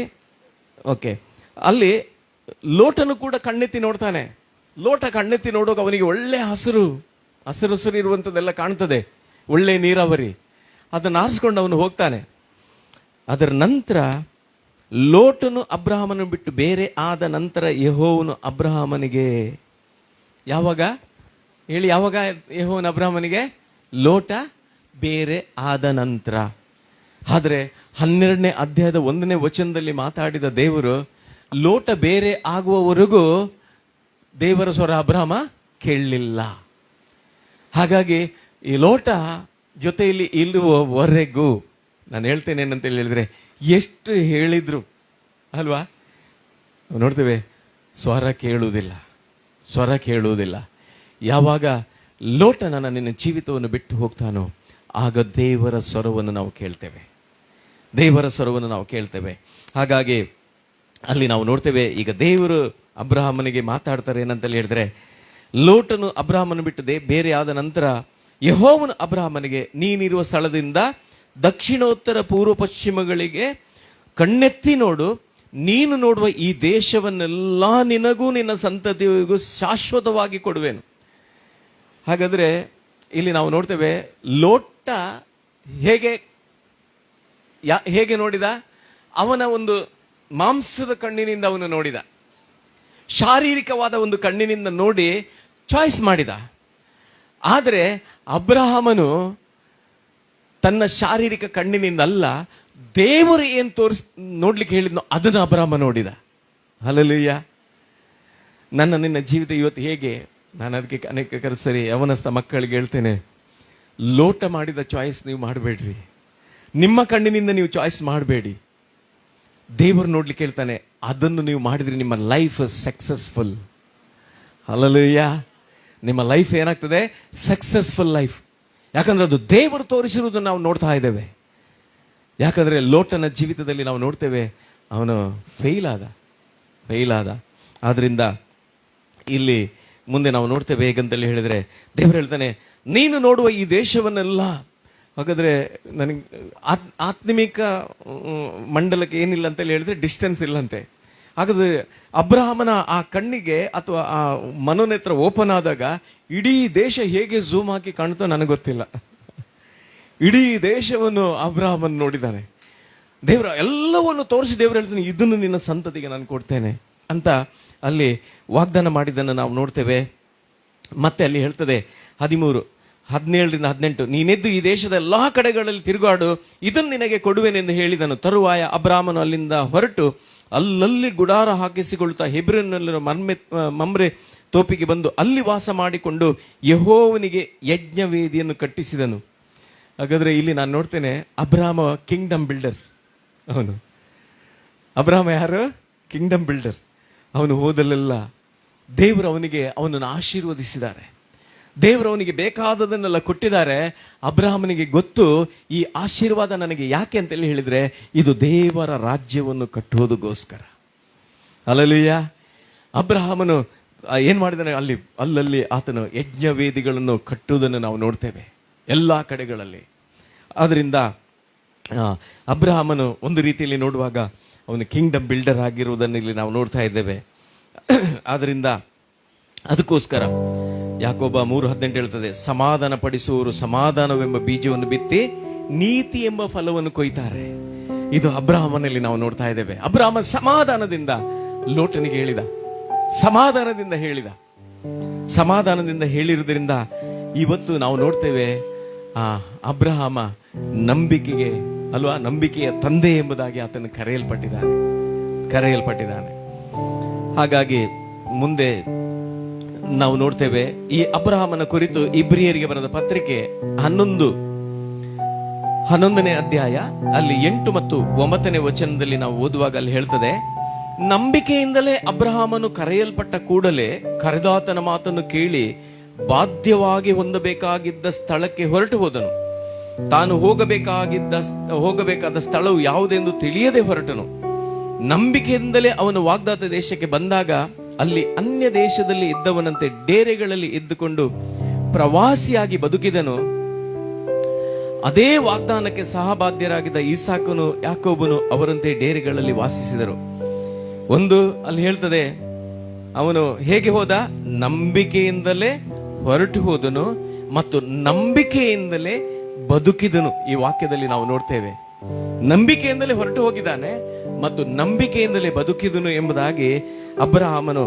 ಇದೊಂದು ನಮಗೆ ಇವತ್ತು ಒಂದು ಮಾದರಿ ಅದರಲ್ಲಿ ನಾವು ನೋಡ್ತೇವೆ. ಹಾಗಾಗಿ ಆದ್ರಿಂದ ಅಲ್ಲಿ 10ನೇ ವಚನ ಹೇಳ್ತದೆ, ಯಾಕಂದ್ರೆ ಅವನು ಶಾಶ್ವತವಾದ ಅಸ್ಥಿವಾರಗಳುಳ್ಳ ಪಟ್ಟಣವನ್ನು, ಅಂದರೆ ದೇವರು ಸಂಕಲ್ಪಿಸಿ ನಿರ್ಮಿಸಿದ ಪಟ್ಟಣವನ್ನು ಎದುರು ನೋಡ್ತಿದ್ದನು. ಹಾಗಾದ್ರೆ ನಾನು ನಂಬ್ತೇನೆ, ಅಬ್ರಹಾಮ ನೋಡ್ತಿರುವಂತ ಆಕಾಶವಾಗಲಿ, ಅಬ್ರಹಾಮ ನಡೆದಾಡದಂತ ಭೂಮಿ ಆಗಲಿ, ಅಬ್ರಹಾಮನಿಗೆ ಗೊತ್ತಿತ್ತು ಇದು ಶಾಶ್ವತ ಅಲ್ಲ, ಇದು ಒಂದು ದಿನ ಎಲ್ಲ ಉರಿದು ಲಯವಾಗಿ ಹೋಗ್ತದೆ. ಆದ್ರೆ ಒಂದು ಶಾಶ್ವತವಾದ ಪಟ್ಟಣ ಇದೆ, ದೇವರು ನಮಗೋಸ್ಕರ ಒಂದು ಪಟ್ಟಣವನ್ನು ಸಿದ್ಧ ಮಾಡಿಟ್ಟಿದ್ದಾನೆಂಬುದಾಗಿ ಅವನ ಮನಸ್ಸು ಎಲ್ಲಿತ್ತಂತಲ್ಲಿ ಹೇಳಿದ್ರೆ, ಅಲ್ಲಿ ಅವನು ಆ ಪಟ್ಟಣವನ್ನು ಅವನು ಎದುರು ನೋಡ್ತಾ ಇದ್ನಂತೆ, ಆ ಪಟ್ಟಣವನ್ನು ಅವನು ಎದುರು ನೋಡ್ತಿದ್ನು. ಹಾಗಾಗಿ ನಾನು ಹೇಳ್ತೇನೆ, ಇಲ್ಲಿರುವಂತ ಸ್ಥಾನ ಮಾನ, ನಮ್ಗೆ ನನ್ನದು ನಾನು ಅನ್ನುವಂಥದ್ದು ಎಲ್ಲವನ್ನು ಬಿಟ್ಟು ಒಂದು ದಿನ ದೇವರು ನಮ್ಮನ್ನು ಗೌರವಿಸ್ತಾನಲ್ಲಿ. ಹಲ್ಲೆಲೂಯ, ದೇವರು ನಮ್ಮನ್ನು ಗೌರವಿಸ್ತಾನೆ. ಆದ್ರಿಂದ ಅಬ್ರಹಾಮನ ಮನಸ್ಸೆಲ್ಲ ಎಲ್ಲಿತ್ತಂತಲ್ಲಿ ಹೇಳಿದ್ರೆ ಪರಲೋಕದಲ್ಲಿ ಇತ್ತು ಎಂಬುದಾಗಿ ನಾವು ಈ ವಾಕ್ಯದಲ್ಲಿ ನಾವು ನೋಡ್ತೇವೆ. ಯಾಕೆ ಅಂತಲ್ಲಿ ಹೇಳಿದ್ರೆ ಅಲ್ಲಿ 13ನೇ ವಚನದಲ್ಲಿ ಹೇಳ್ತದೆ, ಇವರೆಲ್ಲರೂ ವಾಗ್ದಾನದ ಫಲವನ್ನು ಹೊಂದದೆ ಅವುಗಳನ್ನು ದೂರದಿಂದ ನೋಡಿ ಉಲ್ಲಾಸದೊಡನೆ ವಂದಿಸಿ ನಂಬಿಕೆಯುಳ್ಳವರಾಗಿ ಮೃತರಾದರು. ತಾವು ಭೂಮಿಯ ಮೇಲೆ ಪರದೇಶದವರು ಪ್ರವಾಸಿಗಳು ಆಗಿದ್ದೇವೆಂದು ಒಪ್ಪಿಕೊಂಡ್ರಂತೆ. ಅವರ ಜೀವಿತವೇ ಇವತ್ತು ಏನಂತೇಳಿ ಹೇಳಿದ್ರೆ ತೋರಿಸ್ತಾ ಇದೆ. ಏನಂತೇಳಿ ಒಂದು ಸಾಕ್ಷಿ, ಅವರು ಅದನ್ನು ಒಪ್ಪಿಕೊಂಡಿದ್ದಾರೆ ಎಂಬುದಾಗಿ. ಏನಂತೇಳಿ ಹೇಳಿದ್ರೆ ಈ ಕಣ್ಣಿಗೆ ಕಾಣುವಂತ ಲೋಕ, ಇಲ್ಲಿರುವಂತ ಎಲ್ಲ ಸ್ಥಾನ ಮಾನ ಯಾವುದೇ ಇರ್ಬೋದು, ಇದೆಲ್ಲ ಶಾಶ್ವತ ಅಲ್ಲ ಎಂಬುದಾಗಿ ಅಬ್ರಹಾಮನಿಗೆ ಚೆನ್ನಾಗಿ ಗೊತ್ತಿತ್ತು. ಆದ್ರಿಂದ ಅವನ ಕಣ್ಣೆಲ್ಲಿತ್ತಂತೇಳಿ ಹೇಳಿದ್ರೆ ಪರಲೋಕದಲ್ಲಿತ್ತು. ಹಾಗೆ ಅಲ್ಲಿ ನಾವು ನೋಡ್ತೇವೆ. ಅದಕ್ಕೆ ಪೇತ್ರ ಕೂಡ ಹೇಳ್ತಾನೆ ಪ್ರಿಯರೇ ಈ ವಿಷಯದಲ್ಲಿ. ಅದನ್ನು ನಾನೇ ಓದಿ ಹೇಳ್ತೇನೆ. 1 ಪೇತ್ರ 2:11 ಪ್ರಿಯರೇ, ಪ್ರವಾಸಿಗಳು ಪರದೇಶಸ್ಥರು ಆಗಿರುವ ನೀವು ನಿಮ್ಮ ಆತ್ಮದ ಮೇಲೆ ಯುದ್ಧ ಮಾಡುವ ಶಾರೀರಿಕ ಅಭಿಲಾಷೆಗಳಿಗೆ ದೂರವಾಗಿರ್ಬೇಕು. ಅದಕ್ಕೆ ಅವನು ಹೇಳಿದ, ಅದನ್ನು ನಾವು ನಮ್ಮ ಸ್ವಂತಕ್ಕಾಗಿ, ನಮ್ಮ ಸ್ವಾರ್ಥಕ್ಕಾಗಿ ದೇವರು ಬಿಡುಗಡೆ ಆದದನ್ನು ನಾವು ಬಳಸಿಕೊಳ್ಳಬಾರ್ದಂತೆ. ಅದಕ್ಕೆ ಪೇತ್ರನು ಕೂಡ ಹೇಳ್ತಾನೆ, ನಿಮ್ಮ ಆತ್ಮದ ಮೇಲೆ ಯುದ್ಧ ಮಾಡುವ ಶಾರೀರಿಕ ಅಭಿಲಾಷೆಗಳು ಅದು ಮೇಲಿನಿಂದ ಬಂದಂತದಲ್ಲ, ಅದು ದೆವ್ವಗಳಿಗೆ ಸಂಬಂಧಪಟ್ಟಿತ್ತು. ಯಾಕಂತ ಹೇಳಿದ್ರೆ ನಾವು ಪ್ರವಾಸಿಗಳಾಗಿದ್ದೇವೆ, ನಾವು ಪರದೇಶಸ್ಥರಾಗಿದ್ದೇವೆ. ಆದ್ರಿಂದ ಹೀಗೆ ನಮ್ಮ ಪ್ರಯಾಣ ಒಂದು ದಿನ ಹನೋಕನ ಹಾಗೆ ದೇವ್ರ ಜೊತೆಲಿ ನಾವು ಹೋಗಿ ಬಿಡ್ತೇವೆ. ಹಲ್ಲೆಲೂಯಾ. ಅದಕ್ಕೆ ಮುಂದೆ ನಾವು 11:16 ಇಬ್ರಿಯ 11:16 ಹೇಳ್ತದೆ, ಆದರೆ ಅವರು ಪರಲೋಕವೆಂಬ ಉತ್ತಮ ದೇಶವನ್ನು ಹಾರೈಸುವವರು ಆದ್ದರಿಂದ ದೇವರು ಅವರ ದೇವರೆನಿಸಿಕೊಳ್ಳುವುದಕ್ಕೆ ನಾಚಿಕೆಗೊಳ್ಳದೆ ಅವರಿಗೋಸ್ಕರ ಪಟ್ಟಣವನ್ನು ಸಿದ್ಧ ಮಾಡಿದ್ದಾನೆ. ಇಲ್ಲಿ ನಾವು ನೋಡ್ತೇವೆ, ಆದ್ರಿಂದ ದೇವರು ಅವರ ದೇವರೆನಿಸಿಕೊಳ್ಳುವುದಕ್ಕೆ ನಾಚಿಕೆಗೊಳ್ಳದೆ. ನಾವು ನೋಡ್ತೇವೆ, ಮೋಶೆ ಜೊತೆಯಲ್ಲಿ ದೇವರು ಮಾತಾಡಬೇಕಾದ್ರೆ ನಾವು ನೋಡ್ತೇವೆ, ಐಗುಪ್ತ ದೇಶದಿಂದ ಇಸ್ರಾಯೇಲಿನ ದಾಸತ್ವದಿಂದ ಬಿಡುಗಡೆ ಆಗಿ ಕಾನಾನ್ ದೇಶಕ್ಕೆ ನಡೆಸಬೇಕಾದ್ರೆ ಅಬ್ರಹಾಂ, ಇಸಾಕ್, ಯಾಕೋಬರು ಇದ್ರ? ಅವ್ರು ಇರ್ಲಿಲ್ಲ. ಅವರ ಆಯುಷ್ಕಾಲ ಮುಗಿಸಿ ಹೋಗಿ ಆಗಿದೆ ಅವರು. ಆದ್ರೆ ವಾಕ್ಯ ಹೇಳ್ತದೆ ಏನಂತೇಳಿ ಹೇಳಿದ್ರೆ ಅವರಿಲ್ಲ. ಆದ್ರೆ ದೇವರು ಅವರ ಹೆಸರನ್ನು ಗುರುತಿಸುವುದನ್ನು ನಾವು ನೋಡ್ತೇವೆ. ಮೋಶೆಗೆ ಅವರ ಒಂದು ಇದರ ಮೂಲಕ ಏನಂತೇಳಿ ಹೇಳಿದ್ರೆ ಅವರ ಹೆಸರು ಹೇಳಿ ನಾನು ಅವರ ದೇವರು ಎಂಬುದಾಗಿ ದೇವರು ತನ್ನನ್ನು ಪರಿಚಯಿಸಿಕೊಳ್ಳುವುದನ್ನು ನಾವು ನೋಡ್ತೇವೆ. ಹಾಗಾದ್ರೆ ಎಂತ ಒಳ್ಳೆ ದೇವರು! ದೇವರು ಒಬ್ಬ ವ್ಯಕ್ತಿಯನ್ನು ಪರಿಚಯಿಸಿಕೊಳ್ಳುವಾಗ ಅಬ್ರಹಾಮನ ಹೆಸರನ್ನು ಹೇಳ್ತಾರೆ, ಈಸಾಕನ ಹೆಸರನ್ನು ಹೇಳ್ತಾ ಇದ್ದಾರೆ, ಯಾಕೋಬನ ಹೆಸರು ಹೇಳ್ತಾ ಇದ್ದಾರೆ. ಅದಕ್ಕೆ ಬೈಬಲ್ ಹೇಳ್ತದೆ, ಆತನು ಸತ್ತವರಿಗಲ್ಲ ದೇವರು. ಯಾರಿಗೆ ದೇವರು ಆತನು? ದೇವರು ಯಾರಿಗೆ? ಜೀವಿಸುವವರಿಗೆ ಆತನ ದೇವರು. ಜೀವಿಸುವವನಿಗೆ ಆತನ ದೇವರು. ಯಾಕಂದ್ರೆ ಅನೇಕರು ಕ್ರಿಸ್ತನಲ್ಲಿ ನಿದ್ರೆ ಹೋಗಿರಬಹುದು. ಒಂದು ದಿನ ಅವರು ಏಳ್ಲಿಕ್ಕಿದೆ. ಅದಕ್ಕೋಸ್ಕರ ಹೇಳ್ತದೆ ಏನಂತೇಳಿ ಹೇಳಿದ್ರೆ ಅವರು ಜೀವಿಸುವವರಿಗೆ ದೇವರು. ಹಾಗಾಗಿ ನಾನು ನಂಬ್ತೇನೆ ಏನಂತೇಳಿ ಹೇಳಿದ್ರೆ, ಒಂದು ವೇಳೆ ಅಬ್ರಹಾಮನು ಅಲ್ಲಿನ ದೇಶವನ್ನು ಆತನು ಎದುರು ನೋಡ್ತಿರ್ಬೇಕಾದ್ರೆ ನನಗೆ ಇನ್ನೊಂದು ಜೀವಿತ ಇದೆ ಎಂಬುದಾಗಿ ಅಬ್ರಹಾಮನಿಗೆ ಕನ್ಫರ್ಮ್ ಇತ್ತು. ಅಬ್ರಹಾಮನಿಗೆ ಆ ಸ್ಪಷ್ಟತೆ ಇತ್ತು. ನಾನು ಈ ಲೋಕ ಯಾತ್ರೆ ಮುಗಿಸಿದ್ರು ಕೂಡ ನನಗಿನ್ನೊಂದು ಶಾಶ್ವತವಾದಂತ ಒಂದು ಜೀವಿತ ಇದೆ. ಇಲ್ಲಿಯ ಒಂದು ತಾತ್ಕಾಲಿಕ ಜೀವಿತವನ್ನು ನಾನು ಮುಗಿಸಿ ಇನ್ನೊಂದು ಶಾಶ್ವತವಾದ ಒಂದು ಜೀವಿತ ನನಗಿದೆ ಎಂಬಂತ ನಿರೀಕ್ಷೆ ಅಬ್ರಹಾಮನಲ್ಲಿತ್ತು. ಹಾಗಾಗಿ ಅಲ್ಲಿ ನಾವು ನೋಡ್ತೇವೆ, ತಾನು ಚಾಯ್ಸ್ ಮಾಡಲಿಲ್ಲ, ಲೋಟನಿಗೆ ಬಿಟ್ಟುಕೊಟ್ಟ ಅಲ್ವಾ? ಇವತ್ತು ಅನೇಕ ಸೇವಕರುಗಳಲ್ಲಿ ನಾನು ನೋಡ್ತೇನೆ ಆ ದೀನತೆ. ಕೆಲಸ ಬಿಟ್ಟುಕೊಟ್ಟು ಬಿಡ್ತಾರೆ ಚಾಯ್ಸ್. ಆದ್ರಿಂದ ಅದು ಬಹಳ ನಾವಾಗಿ ಮಾಡುವಂತ ಚಾಯ್ಸ್ ಅದು ಬಹಳ danger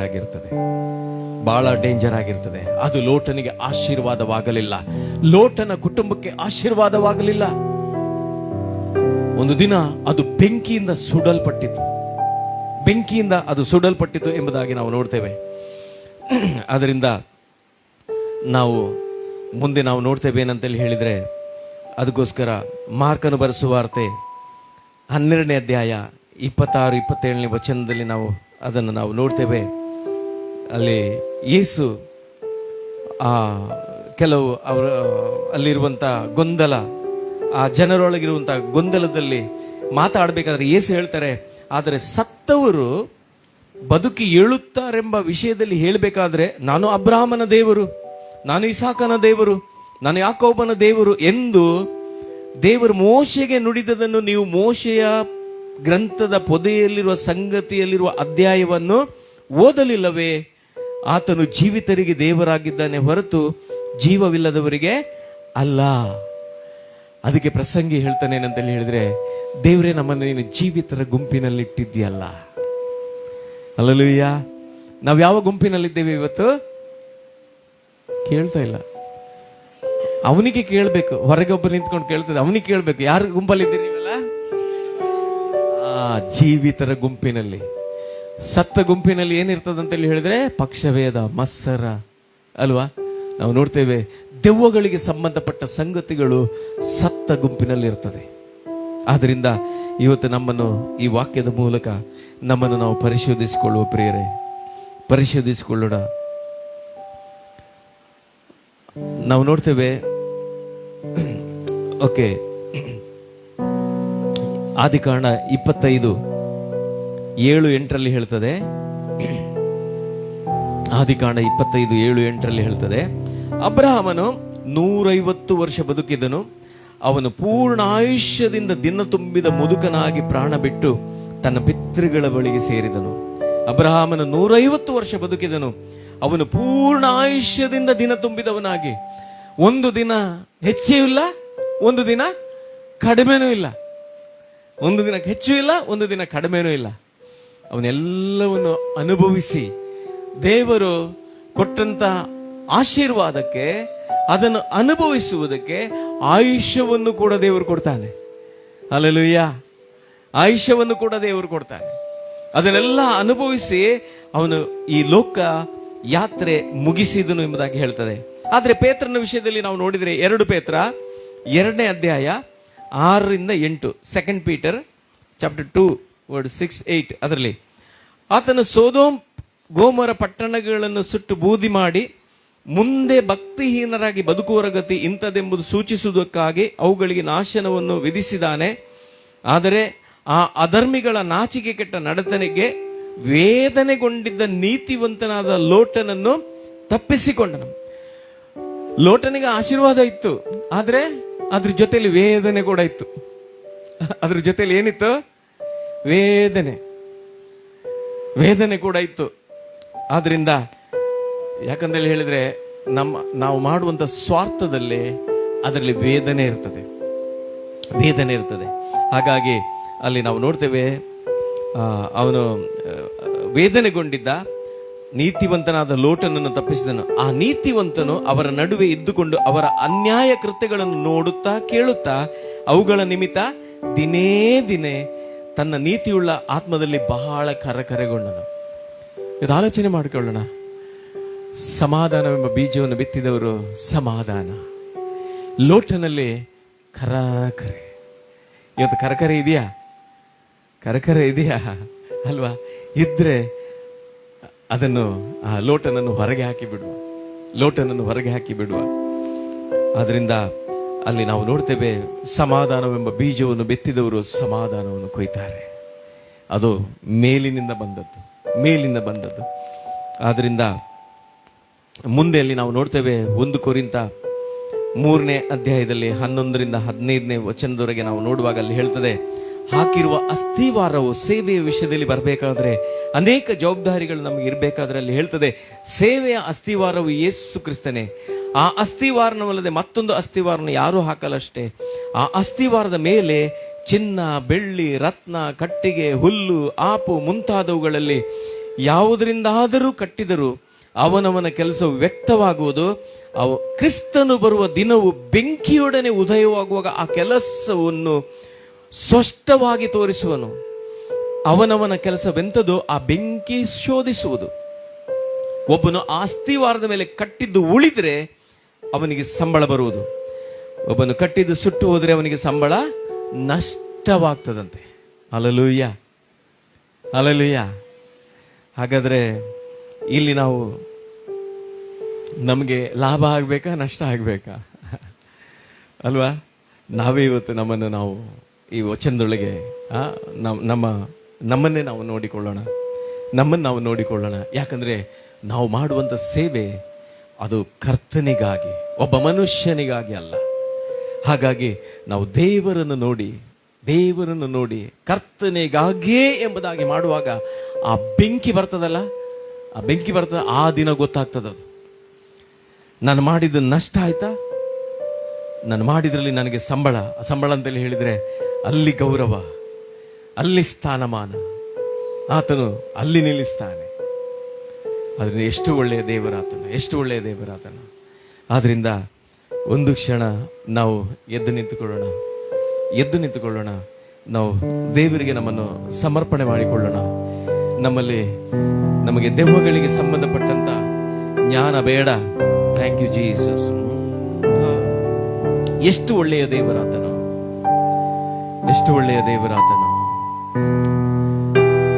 O thank you Jesus. ಆಶ್ರಯವು ನೀನೇ యేసయ్య, ಅನಾಧಾರವು ನೀನೇ యేసయ్య. ಆಶ್ರಯವು ನೀನೇ యేసయ్య, ನನ್ನ ಆಧಾರವು ನೀನೇ యేసయ్య. ಆರಾಧನೆ ಆರಾಧನೆ ಆರಾಧನೆ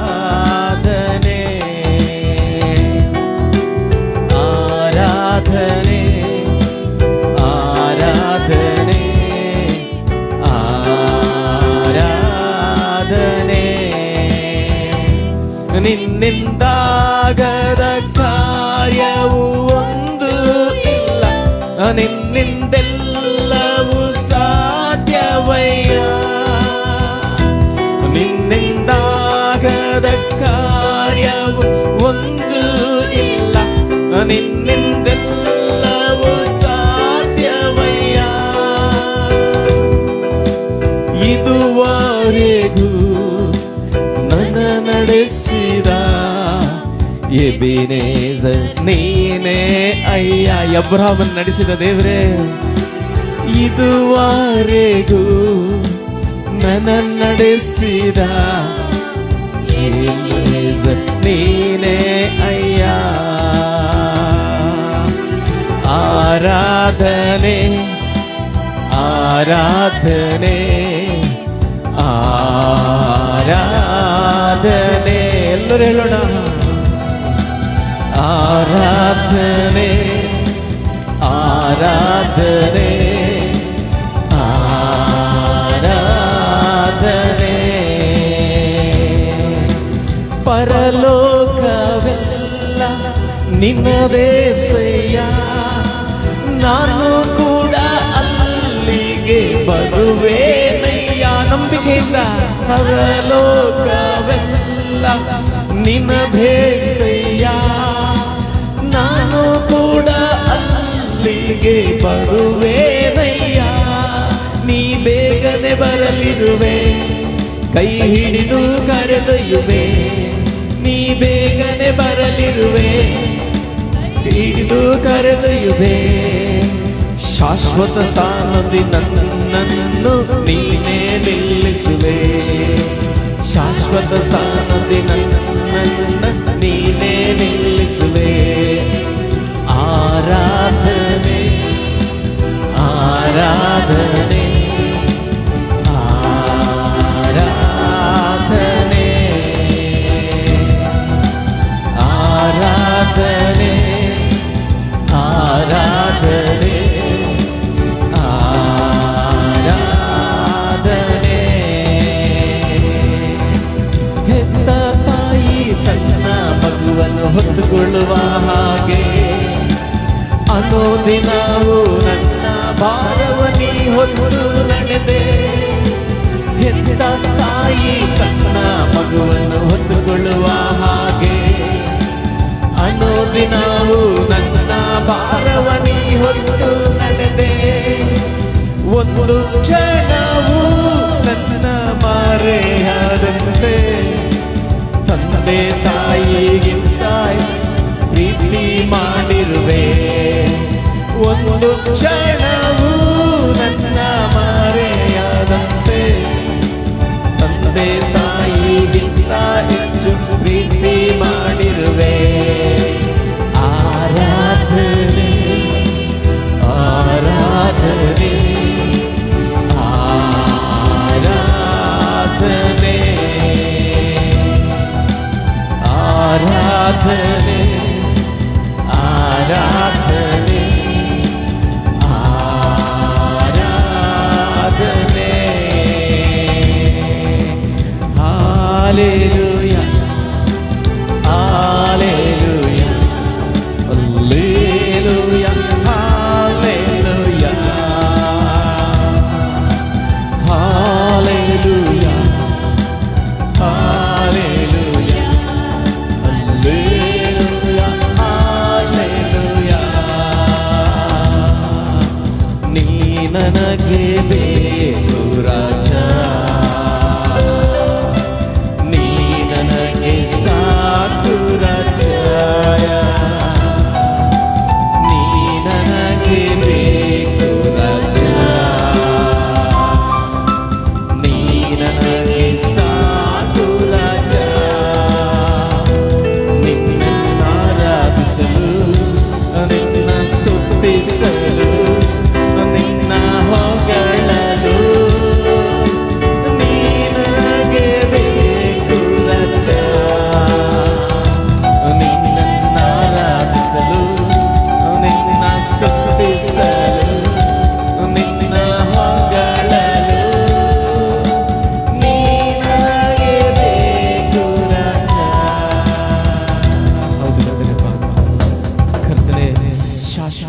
ನಿನ್ನ ಪ್ರೀತಿ, ಶಾಶ್ವತವಾಗಿ ನೀನು ಸಿದ್ಧ ಮಾಡಿದಂತ ಪಟ್ಟಣ ದೇವರೇ, ಶಾಶ್ವತವಾಗಿ ನೀನು ಕೊಟ್ಟಿರುವಂತ ರಕ್ಷಣೆ, ಇವೆಲ್ಲವುಗಳಿಗಾಗಿ ಸ್ತೋತ್ರ ಮಾಡುತ್ತೇವೆ. ನನ್ನನ್ನು ಸೇರಿಸಿಕೊಂಡು ದೇವರೇ ಅಪ್ಪ ನಾವು ಪ್ರಾರ್ಥಿಸ್ತೇವೆ. ನೀನು ಕೊಟ್ಟಂತ ಸೇವೆ ದೇವರೇ, ಯಾವುದೇ ಸ್ಥಿತಿಗತಿಗಳಿದ್ರೂ ಕೂಡ ನಾವು ಸ್ಥಿತಿಗತಿಗಳನ್ನು ನೋಡದೆ ಈ ಸೇವೆಯನ್ನು ಕರ್ತನಿಗಾಗಿ ನಾನು ಮಾಡುತ್ತೇನೆಂಬಂತ ಒಂದು ದೃಢ ನಿಶ್ಚಯ ನನಗೆ ಇರುವಾಗ, ಅಬ್ರಹಾಮನನ್ನು ನಡೆಸಿದಂತ ದೇವರು, ಈಸಾಕನನ್ನು ನಡೆಸಿದಂತ ದೇವರು, ಯಾಕೋಬನನ್ನು ನಡೆಸಿದ ದೇವರೇ, ಇವತ್ತು ದೇವರೇ ನೀನು ಬದಲಾಗಲಿಲ್ಲ. ಒಂದು ವೇಳೆ ಮನುಷ್ಯರ ಮನಸ್ಸು ಬದಲಾಗಬಹುದು, ಅದು ಕರ್ತನೆ ನಿನ್ನ ವಾಕ್ಯಕ್ಕೆ ದೂರವಾಗಿರುವಂಥದ್ದು, ಅದು ದೆವ್ವಗಳಿಗೆ ಸಂಬಂಧಪಟ್ಟದ್ದು, ಅದು ದುರ್ವಾತ್ಮಗಳಿಗೆ ಸಂಬಂಧ, ಅದು ಈ ಲೋಕಕ್ಕೆ ಸಂಬಂಧಪಟ್ಟದೆಂಬುದಾಗಿ ನಾವು ಕೇಳಿದ್ದೇವೆ. ದೇವರೇ, ಈ ಲೋಟ ನಮಗೆ ಬೇಡ ದೇವರೇ, ಅದು ಬೇಡ. ಯಾಕಂದ್ರೆ ನೀನ್ ದೇವರೇ ಕರೆದಂತ ದೇವರು ನೀನು ಕೊಟ್ಟದ್ದನ್ನು ನಾವು ಮಾಡುವಾಗ ನಿನಗೆ ಗುಣಗುಟ್ಟದೆ ಮಾಡುವುದಕ್ಕೆ ನಮಗೆ ಬಲಪಡಿಸು, ನಮ್ಮನ್ನು ದೇವರೇ ನಡೆಸು. ಯಾಕಂದ್ರೆ ದೇವರೇ ಈಗ ಹಾಡಿದ್ದೇವೆ, ಯಾಕಂದ್ರೆ ನಮ್ಮನ್ನು ಶಾಶ್ವತ ಸ್ಥಾನದಲ್ಲಿ ನಿಲ್ಲಿಸ್ಲಿಕ್ಕೆ ನೀನು ಕರ್ಕೊಂಡು ಹೋಗ್ಲಿಕ್ಕೆ ಬರ್ತಾ ಇದ್ದೆ. ಯಾಕಂದ್ರೆ ಇಲ್ಲಿ ಒಂದು ವೇಳೆ ಕಷ್ಟ ಆಗಿರ್ಬೋದು, ಇಲ್ಲಿ ಒಂದು ವೇಳೆ ಕರ್ತನೆಪ್ಪ ಪರಿಸ್ಥಿತಿಗಳನ್ನು ನೋಡಿದ್ರೆ ಒಂದು ವೇಳೆ ನನಗೆ ಆಗುವುದಿಲ್ಲ ಎಂಬಂತ ಒಂದು ವೇಳೆ ಶರೀರ ಹೇಳಬಹುದು, ಒಂದು ವೇಳೆ ಮನಸ್ಸು ಹೇಳಬಹುದು.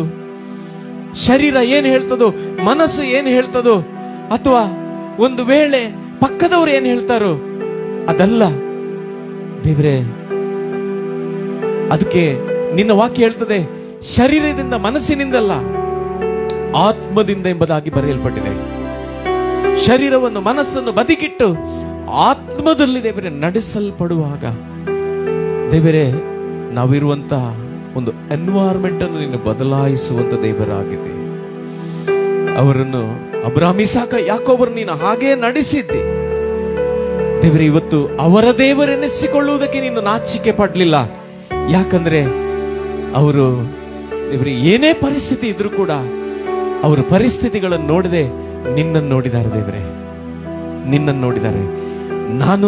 ನಾವೆಲ್ಲರೂ ನಮಗೆ ಕೊಟ್ಟಂತ ದೇವರೇ, ನೀನೇನ್ ಕೊಟ್ಟಿದೀಯ ದೇವರೇ ಮಾಡಿ ಪೂರೈಸುವುದಕ್ಕೆ ಅದು ನಮ್ಮ ಆಹಾರವಾಗಿರಲಿ. ಅದಕ್ಕೆ ಅಂದು ನೀನು ಹೇಳಿದ್ದಿ, ಶಿಷ್ಯರು ಬಂದು ಅವರೆಲ್ಲ ಊಟಕ್ಕೆ ಹೋದ್ರು, ಆದ್ರೆ ನೀನು ಶಿಷ್ಯರಿಗೆ ಹೇಳಿದ್ದಿ, ತಂದೆಯು ನನಗೆ ಕೊಟ್ಟ ಕೆಲಸವನ್ನು ಮಾಡಿ ಪೂರೈಸುವುದೇ ನನ್ನ ಆಹಾರ ಎಂಬುದಾಗಿ.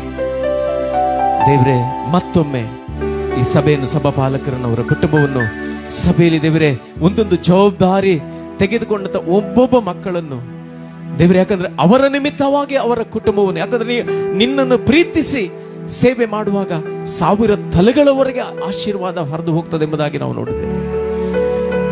ಆದ್ರಿಂದ ದೇವರೇ, ಎಲ್ಲರೂ ನಿನ್ನ ಕರಗಳಿಗೆ ಒಪ್ಪಿಸ್ತೇವೆ. ಎಲ್ಲಿ ಯಾವ ಶರೀರದಲ್ಲಿ ಅನಾರೋಗ್ಯಗಳು, ಯಾವುದೇ ಅಸ್ವಸ್ಥತೆಗಳು, ಯಾವುದೇ ವೈರ್ಯ, ಯಾವುದೇ ಹಾಕಿದ ಕಟ್ಟುಗಳಿದ್ರೆ, ಎಲ್ಲಿ ಮರೆಯಲ್ಲಿ ಅಡಗಿಕೊಂಡಿದ್ರೆ ಯೇಸು ನಾಮದಲ್ಲಿ ಇವತ್ತದು ಬಿಟ್ಟು ಹೋಗಲಿ ದೇವರೇ. ಈ ಸಭೆ ಸಮಾಧಾನವನ್ನು ಬಿತ್ತಿ ನೀತಿಯ ಬೀಜವನ್ನು ಕೊಯ್ಯುವಂತ ಸಭೆಯಾಗಿದೆ ದೇವರೇ. ಈ ಸ್ಥಳವನ್ನು ನೀನು ಸಭಾಪಾಲಕರಿಗೆ ಕೊಟ್ಟಿದ್ದಿ ದೇವರೇ. ಮಗನನ್ನು ಕೊಟ್ಟ ಮೇಲೆ ಸಮಸ್ತವನ್ನು ಕೊಡದೇ ಇರುವನೇ ಎಂಬುದಾಗಿ ಬರೆಯಲ್ಪಟ್ಟಿದೆ. ಆದ್ರಿಂದ ದೇವರೇ, ಇದಕ್ಕೆ ಬೇಕಾಗಿರುವ ಇನ್ನು ಉಳಿದ ಮೊತ್ತಗಳು ಯೇಸುವಿನ ನಾಮದಲ್ಲಿ ಅದು ಹುಡುಕಿಕೊಂಡು ಬರಲಿ ದೇವರೇ. ಹಾಗೆ ನೀನು ಮಾಡುವುದಕ್ಕಾಗಿ ಸ್ತೋತ್ರ. ಎಲ್ಲಾ ಮಹಿಮೆ ಘನತೆ ನಿನಗೆ ಯೇಸುವಿನ ನಾಮದಲ್ಲಿ ತಂದೆ, ಆಮೇನ್. ಎಲ್ಲರಿಗೂ ವಂದನೆ. ಕೂತ್ಕೊಳ್ಳಿ ಎಲ್ಲರೂ.